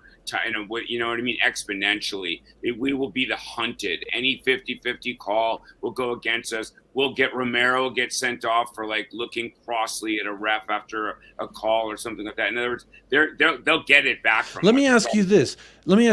If Romero did, this is kind of something that I've been talking about, the theme of today. If Romero done what Jota or Curtis Jones done, tell me just real quick, what do you think the narrative would have been if Romero had done what Jota did those 2 times or what Curtis Jones did to Bissouma? They would have wanted him out of the league. Like Romero, they would have said he should be brought up on criminal charges, not even on football charges. They would have tried to arrest this man before he even got to his car. He's dangerous. There's a reason why Argentina and England fought a war in the Falklands. It's people like Christian Romero. He's a beast, and he should not even be playing the game. They should arrest him is what would be happening, frankly. But instead it's like, oh, no. I mean, he went in studs up and could have ended his career. But, I mean, come on. That's not a red card. That's just a guy playing out of position, and he made a mistake. That's why pencils have erasers. I don't know what everyone has to go so nuts. It's just insane. The hypocrisy is insane. And by the way, my kid was going nuts with this, and kids are on. The reason why I keep mentioning my son is because their kids are more honest. They just say directly what they're feeling. He's like, Dad, the announcers want Tottenham to lose. They're gleeful. They're so like, biased. Insane. But that's because of the broadcasters that we get here in America. They're all ex-Liverpool, ex-United, or Arsenal. It's one of those 3. You take a pick, and if not, they're sending it back into the studio where their expert is a West Ham guy. It's like everywhere you fucking turn, as a Tottenham Hotspur fan, they're just dogging us. But guess what? Guess how resilient our club is, despite never getting the media marketing that a United and Arsenal or Liverpool gets here in the States, and now City as of late because they're winning. But we still have the most amount of official supporters clubs in America, Tottenham Hotspur. So hold that one, ESPN. And like decisions like this, they're as old as the game itself. You know, some decisions you get going for you, some you get going against you. And I like what Ange was saying about VAR. It's like, well, people are under this fantasy that VAR is going to make all decisions perfect, and it never can, and it never will. But decisions have been part of football for as long as I can remember. I've been to games where I've seen goals where you think you scored, and then you see the line. Big up Jeff THFC. It happens. Guys, sometimes you don't. And no matter what, you've got to have the mentality to play through it. And Liverpool clearly don't have the mentality because they folded. They folded under Aaron's claw. Is how much this game has changed. When that own goal went in, my right hand to God, I didn't even celebrate. I literally just sat there and looked at my son and was like waiting and waiting. Now, I knew personally that was a goal. There was almost no way they could call back. But I never know. I've seen things that I thought, oh, definite goal. And they're like, oh, in the build up to the play, his hair was ahead of the ball and could have, whatever. So worse, I'm so conditioned like Pavlov's dog to not celebrate after goals that it's literally taken, unless it's like it's airtight. Unless it's airtight, if there's any possibility that it could be offside or whatever, or something like that guy committed a foul before he got into position, if there's any possible way that it can be taken away, it will be. So that what happens is when we score, and especially late in the game against Liverpool, I wasn't jumping up and down. I was like, I'm probably more excited now than I was when the own goal happened, because I was waiting for the horror of it to be called back. And that is so sad. That is such an indictment of the game. It has taken away the spontaneity and the ability for the average fan to just go fucking batshit crazy when your team score. You get so happy. Instead, I have to, like, Kulu's goal. Okay, I got it because there was so many people in front of him, you could see it. But anything that's even like the slightest bit close in quotation marks, I'm just waiting for them to go up.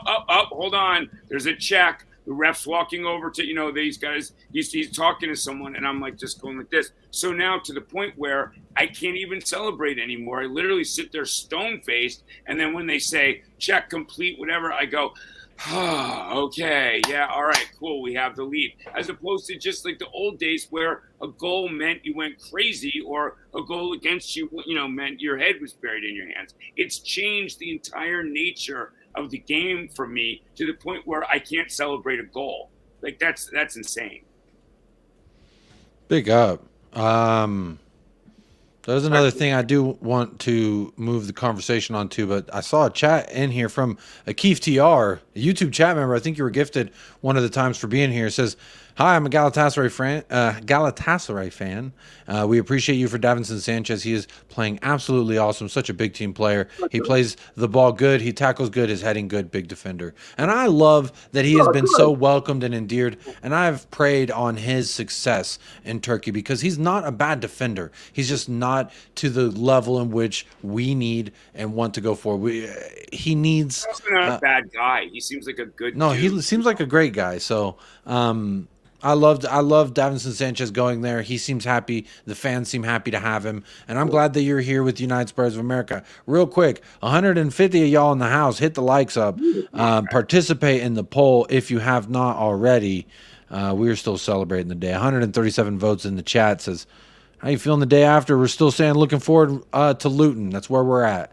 But big up everybody in the chat. The next thing I wanted to talk about is just in the spirit of everybody moving differently, people dancing a different dance. Big up Craig the Gecko Man and Patrick Duffy as well, tapping into the chat. Big up Martin Oz. And Akeef says, we love Davinson so much. Very good. Very good. I'm glad that you do. Let's see here. I wanted to bring this up in the spirit of people changing their tunes. So let's go ahead and share this now. Let me see. Maybe I need to zoom out here. So Laurie at LFC Laurie Shout out at whoever the fuck. Normally I don't give a shout out like that, but at LFC Lori says, 4 years ago, we were mocked for celebrating in front of the Kop after a last-minute draw against West Brom, which they haven't been back up to the Premier League since this time, by the way. Don't think rivals understood. It wasn't celebrating a draw, but celebrating the unity and a sign of things to come. I bet none of them are laughing now. This is what she said. This is her tweet. She tweeted this. And then what she had to say yesterday was a little different. The dance was a little bit different. She says, I'm still howling. Spurs players were given a lap of honor and bringing their kids onto the pitch after beating 9 men in September, with a bunch of crying emojis. And just, what was it?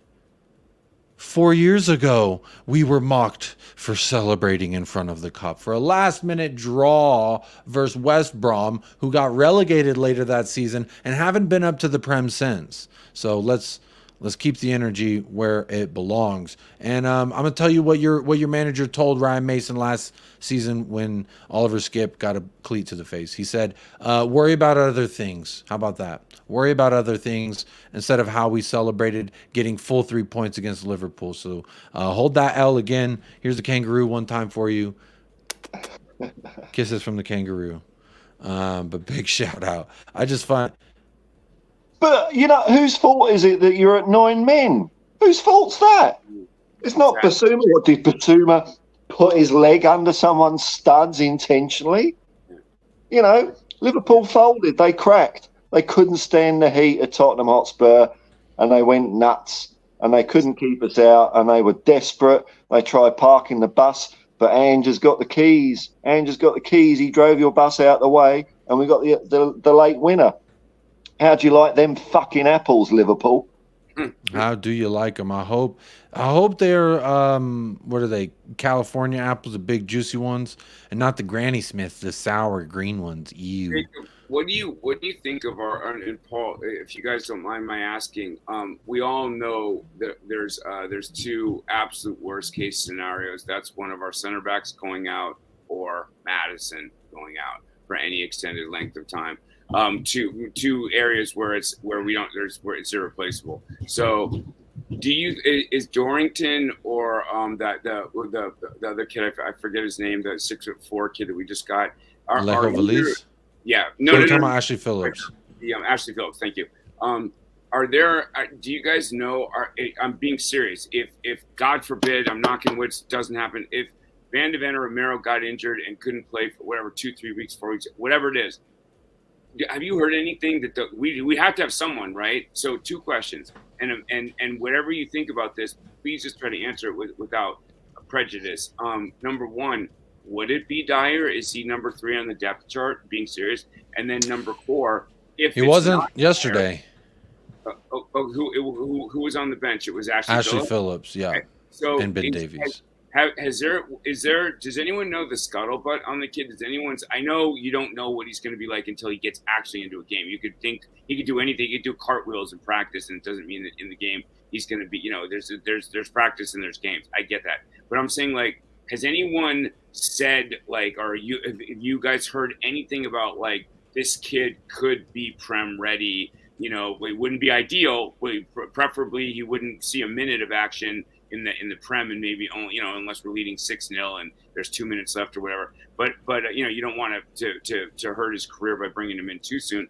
But has anyone told you guys, or you've heard through the grapevine or whatever, that either of Dorrington or Phillips is ready to put that, like literally get out on that field and be a center back to partner with whomever, Romero or Van de Ven, if one of them got injured? Have you heard anything about that? Paul, do you want to answer this first, or you want me to go ahead? Yeah, well, I've seen a bit of Dorrington, and he's great. So if Phillips is in the same breath as Dorrington, that's a good thing. Are they both right-footed, Paul? Sorry? Are they both right-footed, like right-sided center backs? Oh, I don't know about that, man. But just on the injuries in general, they haven't happened yet. Okay. So if they happen, then I'll worry about it then. But at the moment, no one's injured. We've got Benson Core coming back. I don't care. If we get through unscathed until January. We've got another window to sort that shit out. So, you know, I'm hearing people saying, "Oh, we're one injury away from disaster," but it hasn't happened. So we're second in the league. Destiny's in our own hands. That's all I care about at the moment. And also, I agree. I agree with you, Paul. Real quick, I agree with you, Paul, about that because it hasn't happened yet. But I think that's the general fear for a lot of people. But again, my favorite movie is cock.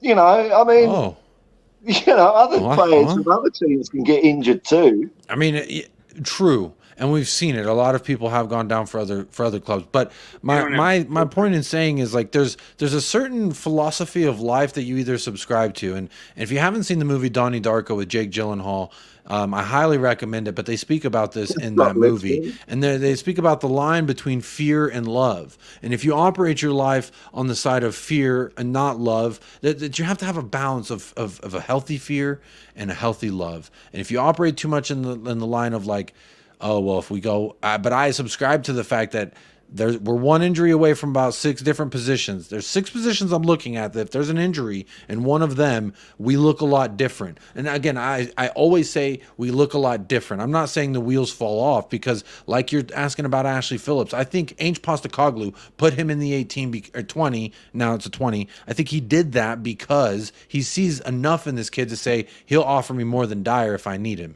And so if that is enough for him, it's enough for me. And I'm not going to sit here and say Ashley Phillips isn't ready because he was about to come on. I mean, we saw Alejo Veliz.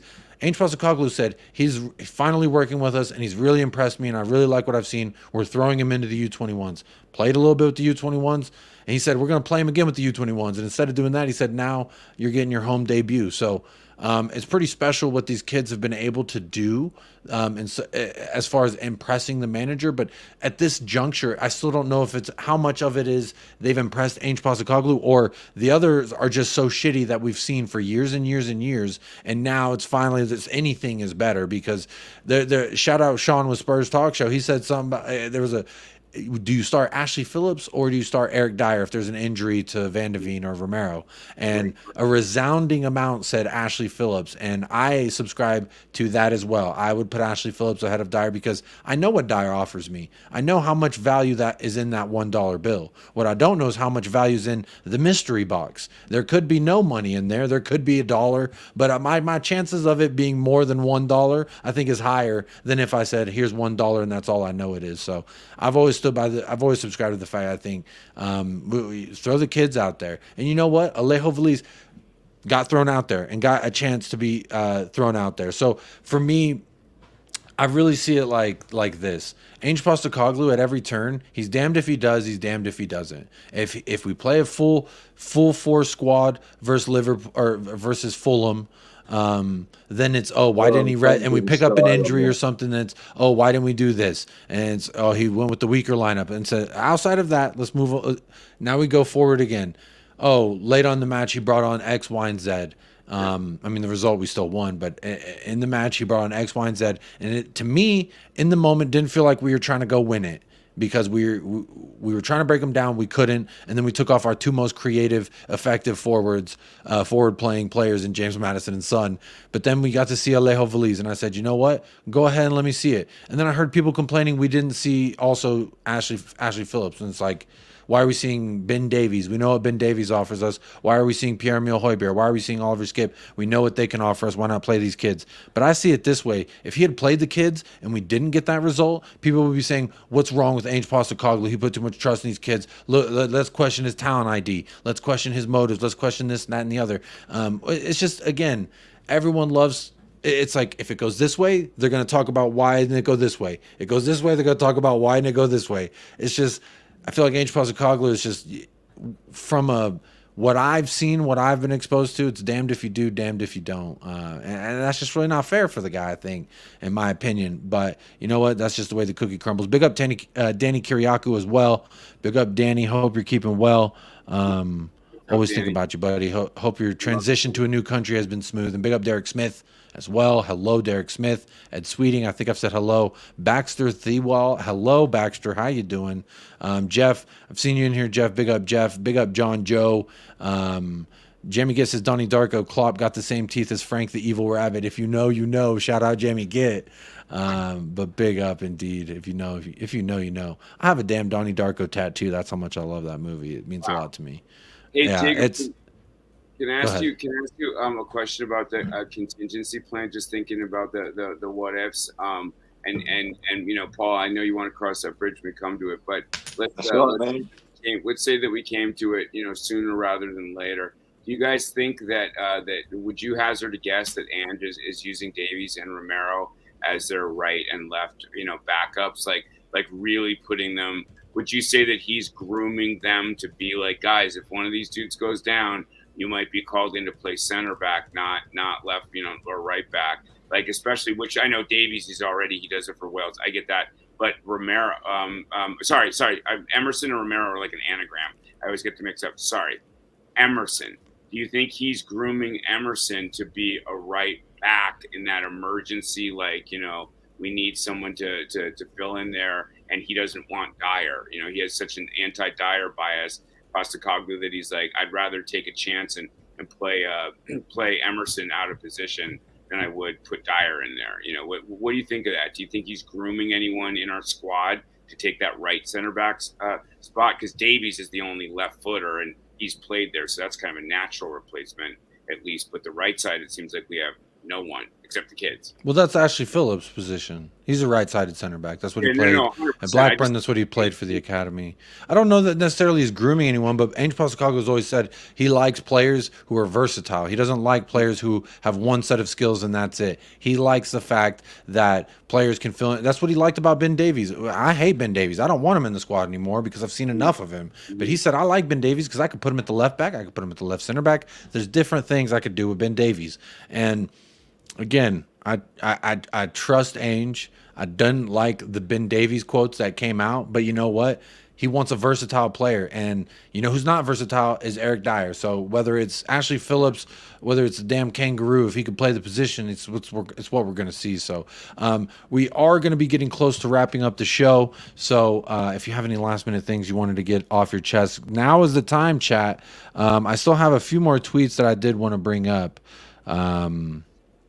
But I really like this from our main man. So let me go ahead and share this screen with y'all. Cuti Romero to McAllister. I guess McAllister wanted to comment on his Instagram post and said, normal when you play with 12, referring to the fact that the referee made some calls in our favor. And Cuti Romero said, cry at home, you bitch. He didn't say you bitch, but I added that because that's how I feel about it personally. Cry more is what I say. And again, the same thing I said about Love it. Arsenal and Arteta and Boohoo Saka. I'm going to keep that same energy. If their manager's crying, then the players are going to cry. So I expect this type of behavior from Alexi McAllister. But you know what I love more from our boys is the love that we share between our players. There's something I else wanted to show. There's a different team now. Oh, also want to say fuck these Liverpool fans being racist to you, Goaty. They're all upset. They're being a bunch of racist prigs. So that happened on Instagram today. Oh no, man! Yeah, a bunch of dickheads. That still happens. God. Yeah, it still happens. It's quite silly if you ask me. But I don't think I have it starred. But no, yeah, here it is. So Mickey Van de Veen commented on Vicario's Instagram post, and he said "wall," and Vicario replied, "My bodyguard." Yeah. And I mean, honestly, everyone's loving on each other. The vibes have been immaculate. Everyone, they both just started their 7th Premier League match. If you didn't remember, so did Destiny Ugoti. They just started and finished their 7th Premier League match. Let that sink in. Those 3 young lads, absolutely instrumental to what we're doing here. I love to see it so much, but honestly, I loved you just flashed up on the screen there the statement from the PG mole or whatever, the Pog mole. I love that. I love it. It's brilliant because it just brings out the salt even more from the Liverpool fans. You got dudded, and there's nothing you can do about it because the record book says Tottenham Hotspur, by far the greatest football team the world has ever seen. 2, Liverpool 1. 1's less than 2. You lost. Very well said. I love I that love very it. much. Akif here says, I became a semi-Tottenham fan. I say semi because I love Brighton also. Didn't like Romero, especially in the Arsenal game. By the way, I only watch Tottenham and Brighton games in the Premier League, plus big matches. Dude, you got to pick one. You fair play. can't have two teams. It's not the way it works. You just got to go with one, bro. That's Yeah, the you way got to go with one Premier League team. You can't Only go one. with two. And we're better than the damn Seagulls. Don't let the haters fool you. Scott M is in the house, says, usually I like Romero, but that is pretty weak response from a truthful post from McAllister. My response would have been even weaker. It would have just been a plus symbol and a 3. Because at the end of the day, whether you didn't like it, Scott, whether I didn't like it, the result was the same, plus 3 points. Talk to me nicely. You're ruthless. I love it, dude. I love it, dude. I mean, Jacob, let me ask you this. Just one last, please. You indulge me. This is a quick one. Paul, don't get mad at me. If Madison goes out, and you know that motherfucker looks like he's going to go out every single time someone smashes into him, and they always try to take him out. And he's slight. He's 5'9", and he's not the biggest dude in the world. He's you know what I mean? He could go out. Who plays at the 10 in your mind? Lo Celso, or would you think he would move, Decky in or something like that? Like, that is such an important position for us. Who would be the creative spot, in your opinion, if that happened? We need creativity. There has to be someone. Who would you think that Bentancur? What do you think Ange would do to try to pick, locks that will definitely be bestowed upon us, especially if Madison goes out and we're playing some lower level team that's just going to park it and dare us to get creative. Who do you think who is our next most creative player, I guess is what I'm saying. Second behind Madison, in your opinion? Well, we got Bentancur coming back from injury. That's not bad. So him, Basuma and Sarr would be a good midfield. Yeah. I think, yeah. Look, Pierre, to his credit, is playing better and better. I don't think it's the end of the world. And, we got, injuries, we'll be fine. Every team has injuries. It's just we're paper thin. We have injuries, and the drop off is off a cliff. It's not like the next guy up is a 70% of what the next guy up might be a guy that's never played the 10. Yeah, but I see it again. I think it goes back to a lifestyle preference. For me, I may not have enough money to pay for rent in 2 or 3 months from now, but you know what? That's not my problem right now. Right. My problem's this month.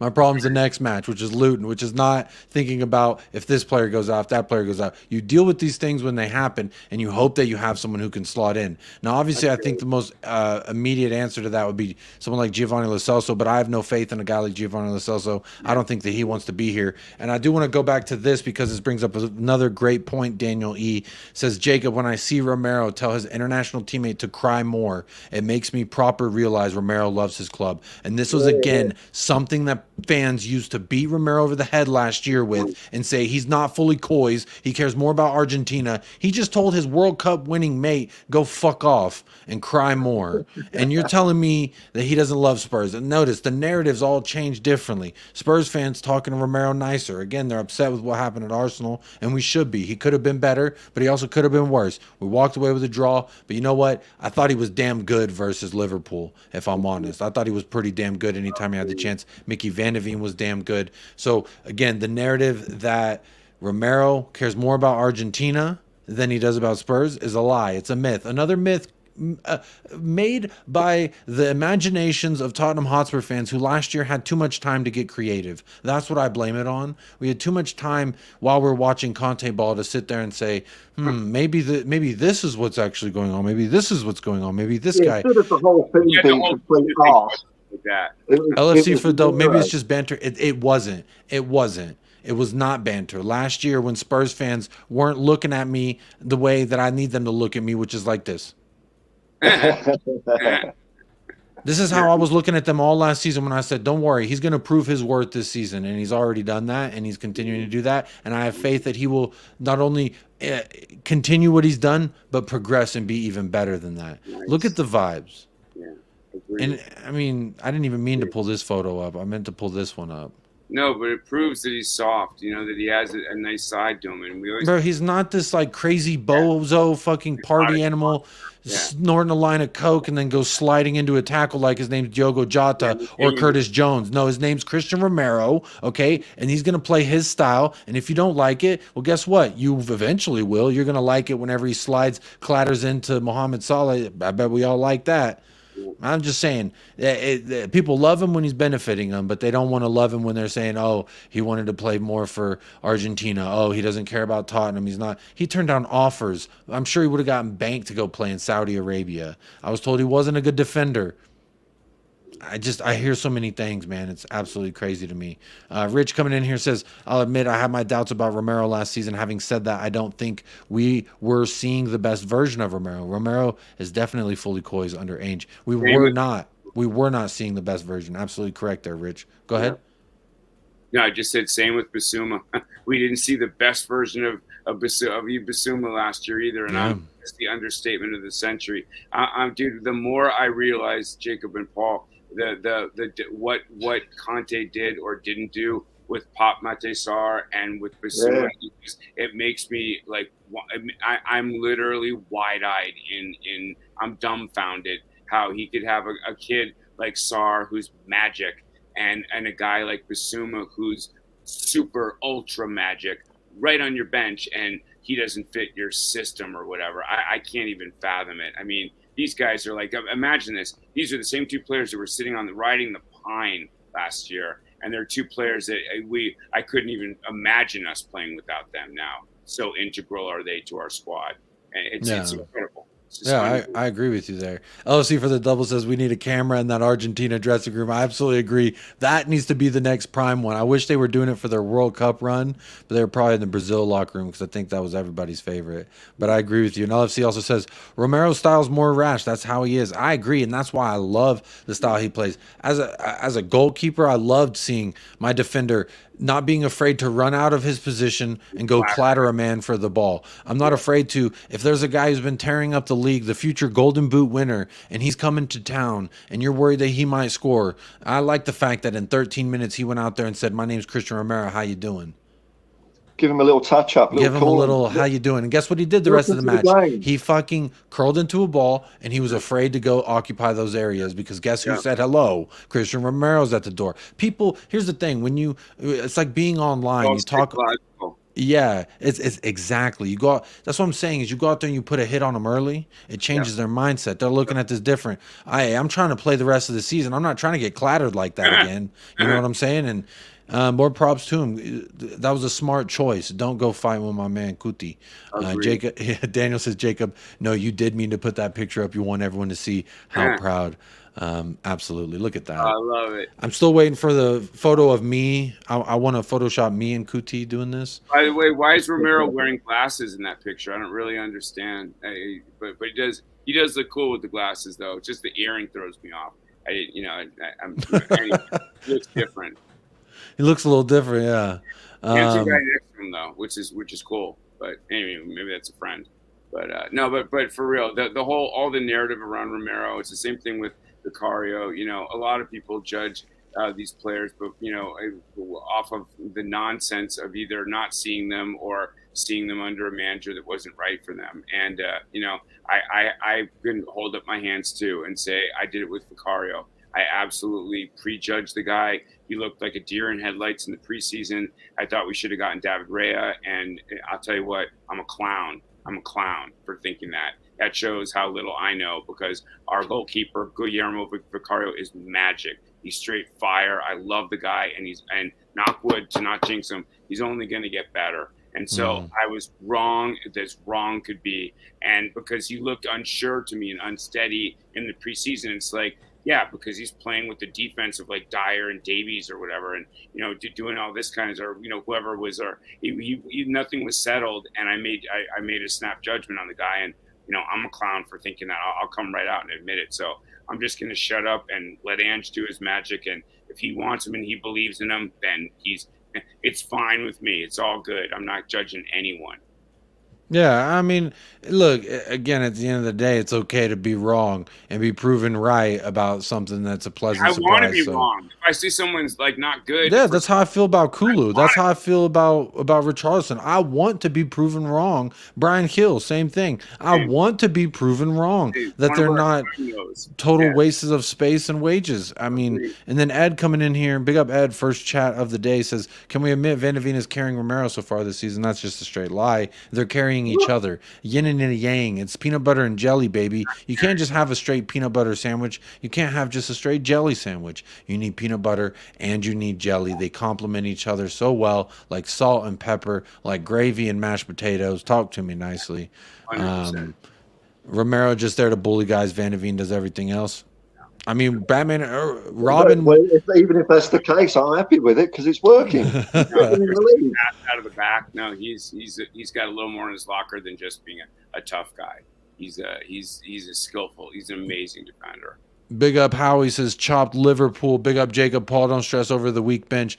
This is only the first phase of a multi-window project. Aussie rules football. Big up Howie. Hope you're doing well. Good morning. Wilton Nobrega says, or no, Wilton McDonald. Sorry, I'm used to saying Milton Nobrega. Says we still haven't played anyone yet. No, and then, don't look at us. Don't worry about. no, don't worry about us. That's what I say. Do not worry about us. Ridwan Rylex Olasupo says, yo, Jacob, it's Rylex from Lagos, Nigeria. Here, I am just angry at this point of time because I just saw the racist abuse that those Liverpool skunk bags did. It's just so wrong, man. I get so angry after. I know it is a very upsetting thing that this day and age, and unfortunately what it is like, these guys are so upset that they just want to get his attention. And unfortunately, you can compliment a man, or excuse me, you can compliment a woman 10 times, but if one person says something nasty about her, that's what the mind goes to, and that's where the attention is. And I think that this is an unfortunate part of social media where people pay attention to the negative instead of the love, because what I saw when I went and looked at his Instagram was folks like me saying, you Goaty, I love you, thank you for being here. If you look at any of his Instagram posts, you can probably find my personal Instagram. I'm not going to tell you what my personal Instagram is, but I'm in the chat. I'm in the comments of their Instagram posts spreading love. I'm in the DMs spreading love. And it's unfortunate that these things still occur in 2023. It's just silly. And unfortunately, that attention always gets brought upon the negatives and not the positives. But you know what? That just means he's rattling some fucking heads. And the sad thing is, it's not that's not a Liverpool specific thing. I've seen Spurs fans do the same thing as well. You know, you just get 2 or 3 idiots in every club. You know. There's just assholes out there. It's not Liverpool fans in total, right? Let's not generalize, because I know all the Liverpool fans I associate with would distance themselves from that kind of behavior as far as possible. So never do that. Agreed. So I agree with it's pretty silly, but you know, I had to point it out because it did happen, and I want to detest it. It's very awful. Big up Jason Bell says, big up guys, been busy, just joining in now, about damn time. We had some luck against Liverpool. Big up Jason Bell. We will be ending the stream. We are coming up on 2 hours, but I want to say, if you're still here, one of the 124 that are still here, please do go over to Hotspur Hippie, hit that subscribe over there, help his channel grow. He's almost at 2K. You're what, like 90 away, 80 something like that. That's the only reason I keep coming back here, man. You know, because obviously I've got less subscribers than you, and I'm playing the whole YouTube whore game until I vanquish you, and then I'll just cut you dead. Cut you dead, Jacob. I won't. But see, that's the great thing is, since you came out here and you've been threatening the people, you and we've grown together. So you haven't like overstepped me yet. So until that, we can still get you here on United Spurs of America. So go subscribe if you haven't already, unless he's near or around my subscriber count. Then don't, because he'll stop coming on the channel. Thumbs down. Run away, unsubscribe. We got Undertaker.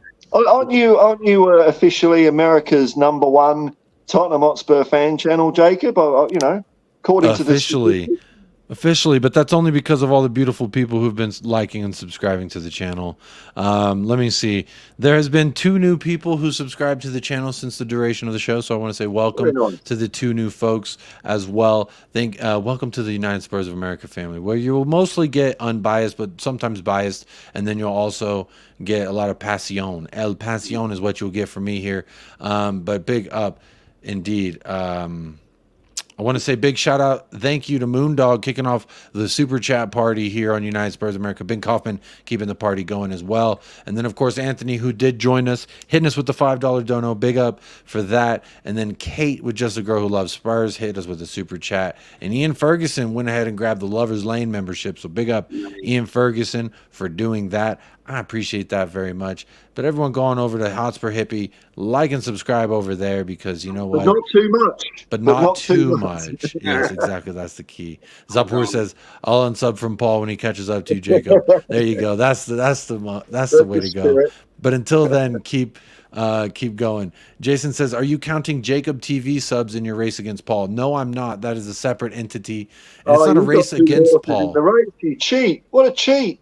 It's not a race against Paul. It's a race with Paul. We're running together to glory Tottenham Hotspur. So guys, just keep in mind what I said. Paul was the first Tottenham supporter. And you know, it's funny. Like I mentioned that in a video a while ago, and I had this troll commenting saying, "Oh, there's no video of you saying Ange Postecoglou back in March." Well, there is. I heard it. There you go. Wasn't your channel created a couple months after that too?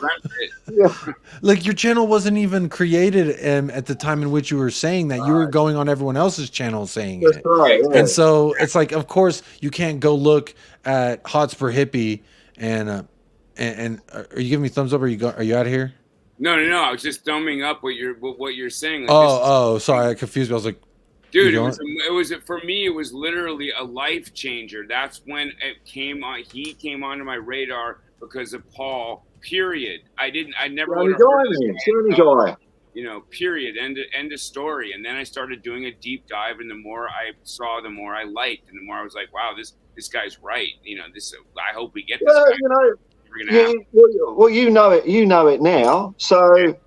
So if you'd have seen it 20 years ago, you would have been the same as me, man. You know, we just all walk different paths in life. That's what it is. No, but we all come to the same conclusion. When the student is ready, the teacher shall appear. So, you know. Well, the way I see it is the train has left the station, but the links are long enough for Scott M. We're still letting the invitation's open for Scott M. You're still welcome. Big up Daniel Sandoval. Big up Lemmy as well. We are ending off the show, but big up everyone who has tapped in. And as I was thanking those 2 new subscribers who subscribed to the channel, 3 more subscribed. So there's 5 people now who subscribed to the channel during the show. And I want to say welcome to the family and thank you for helping the channel grow. It's absolutely free and y'all are killing it. So thank you so much for doing that as well. And then if you haven't already, gone on over to Hotspur Hippie and subscribe. It is absolutely free as well. You click that little Hotspur Hippie in the title, take you right on over there. I'm going to end the poll. 163 votes. 40% says looking forward already to Luton, and that's the mood tomorrow. But tonight, I'm still bathing in the tears of my enemies. Beautiful. Yeah.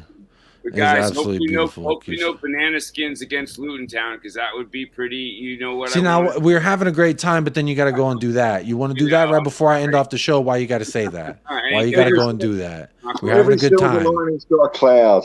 Yeah, I'm Tottenham. I have Stockholm syndrome. What can I say? That's the thing. So I was in a group chat and someone said, y'all better not fucking drop points to Luton or else I'm on your ass, you know? And I was just like, you know what? That would be on brand, wouldn't it, for us to drop points versus a club that literally just got their first Premier League win this weekend. So yeah, exactly. That'd be funny. Yeah. I mean, but hey, that would just show you how funny of a beast this thing is. But the poll, I'm going to end it there. 163 votes, 142 likes. 21 people didn't want to grab free beer on their way in, and that's okay. I say it this way. You can live the life that you want to live. I'm not telling you what to do. I'm just simply, suggesting it would be good for me and good for you. It's good for everybody to hit that like, hit that subscribe. And if you haven't already, share this channel, this video, next week's video, tomorrow's video, yesterday's video. Share it all with your mother, your brother, your cousin, your sister, your auntie, your uncle. They all want to watch United Spurs of America. So go ahead and get them on over here. I do want to say a big thank you to everyone who has tapped in during the live show. It's been pretty great to hit over 120 viewers on average while we go live, because doing that without a redirect means that there's a lot of United Spurs faithful out there wanting to support this channel. So that means a lot to me personally. And know that it does not go unnoticed. Everyone who's here every single day. Big up Bobby K as well. He's been a Patreon member now for almost 2 years. So big up Bobby K, always supporting the channel. Same thing with Scott M. I know everyone beefs with Scott M in the chat, and I know Scott M says everything that I disagree with. Not everything, but maybe 90 to 95, 96, 98% of what he says I disagree with. But Scott M is a longtime supporter of the channel, so it's always love here, and I hope everyone just keeps feeling the love. And don't worry, whenever Scott decides to get the bathing suit on, he'll jump on stream, and he will. I'll guarantee it. He'll jump on stream and he'll come apologize and talk to us all nicely. But big up everybody. Scott says, big up Jacob. Keep enjoying those supposed good times while you can. I fucking love Scott. These are the great times, my friend, and you can get on board. The train is left, but there's still room for you, buddy. And there's the link if you needed it even easier. There's a link for the Hotspur Hippie. Go subscribe. He's very close to 2K, so let's help him get there. Just there, sitting there, waiting for 1 minute past 11 p.m. so he can call the police and say, "Oh, my neighbours are making too much noise." I love it. Hey, I love Scott.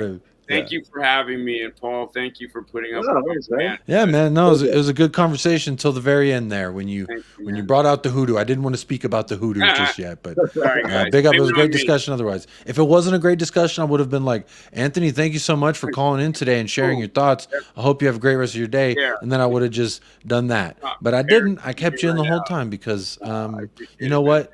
I resonate with a lot of things you're saying, and you have a good vibe about you, so I appreciate you calling in as well. Thanks, brother. I just had to meet Paul in person. I had to. Well, I'm fortunate enough. I have his phone number, and we text, and I can invite him on a show, so I'm fortunate enough. I can understand the desire to want to get in his face and say, "Paul, you motherfucker." Every day I get text, "Paul, please, my channel's going down the pan. Can you come on and help me salvage it?" Every day.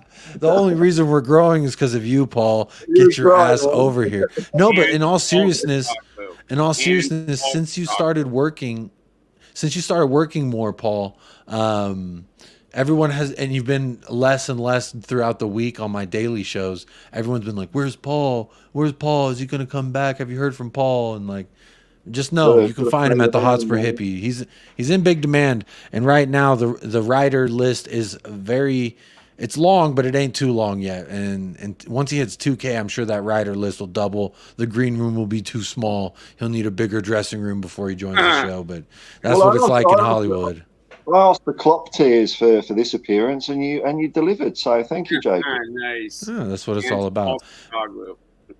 Right. And Postacoglu. Well, that's going to do it here for episode number 62 of the Untitled series here on United Spurs of America. If you haven't subscribed to the Hotspur Hippie, please do so right now. If you're listening to this live or on playback, know that I appreciate you very much. You are over 2 hours in, and you are rocking with it. You are hitting the like. You are supporting the channel in every manner in which you can. That is not financial. I appreciate that. And again, special shout out to those of you that did go above and beyond the call of booty and hit us with a super chat. Again, the call of booty is just hitting that like, participating in the chat, and hitting an option in the poll. It's interactive, it's free, it's something you can do, and it helps the show go very far. So appreciate to everyone who has done that. It's absolutely free, and like as Jamie Gibbs says, thumbs up on your way out, you moochers, you bunch of filthy animals. But I wouldn't have it any other way because y'all are locked in with United Spurs.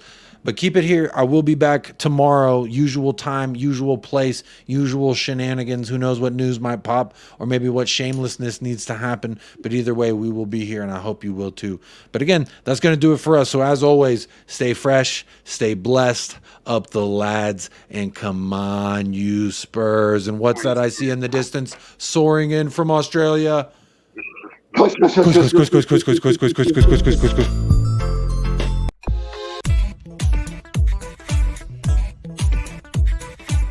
Yes, I did fuck up the outro, y'all. I did fuck up the outro. I played the countdown, then I played the intro to a different show. But you know what? Of course.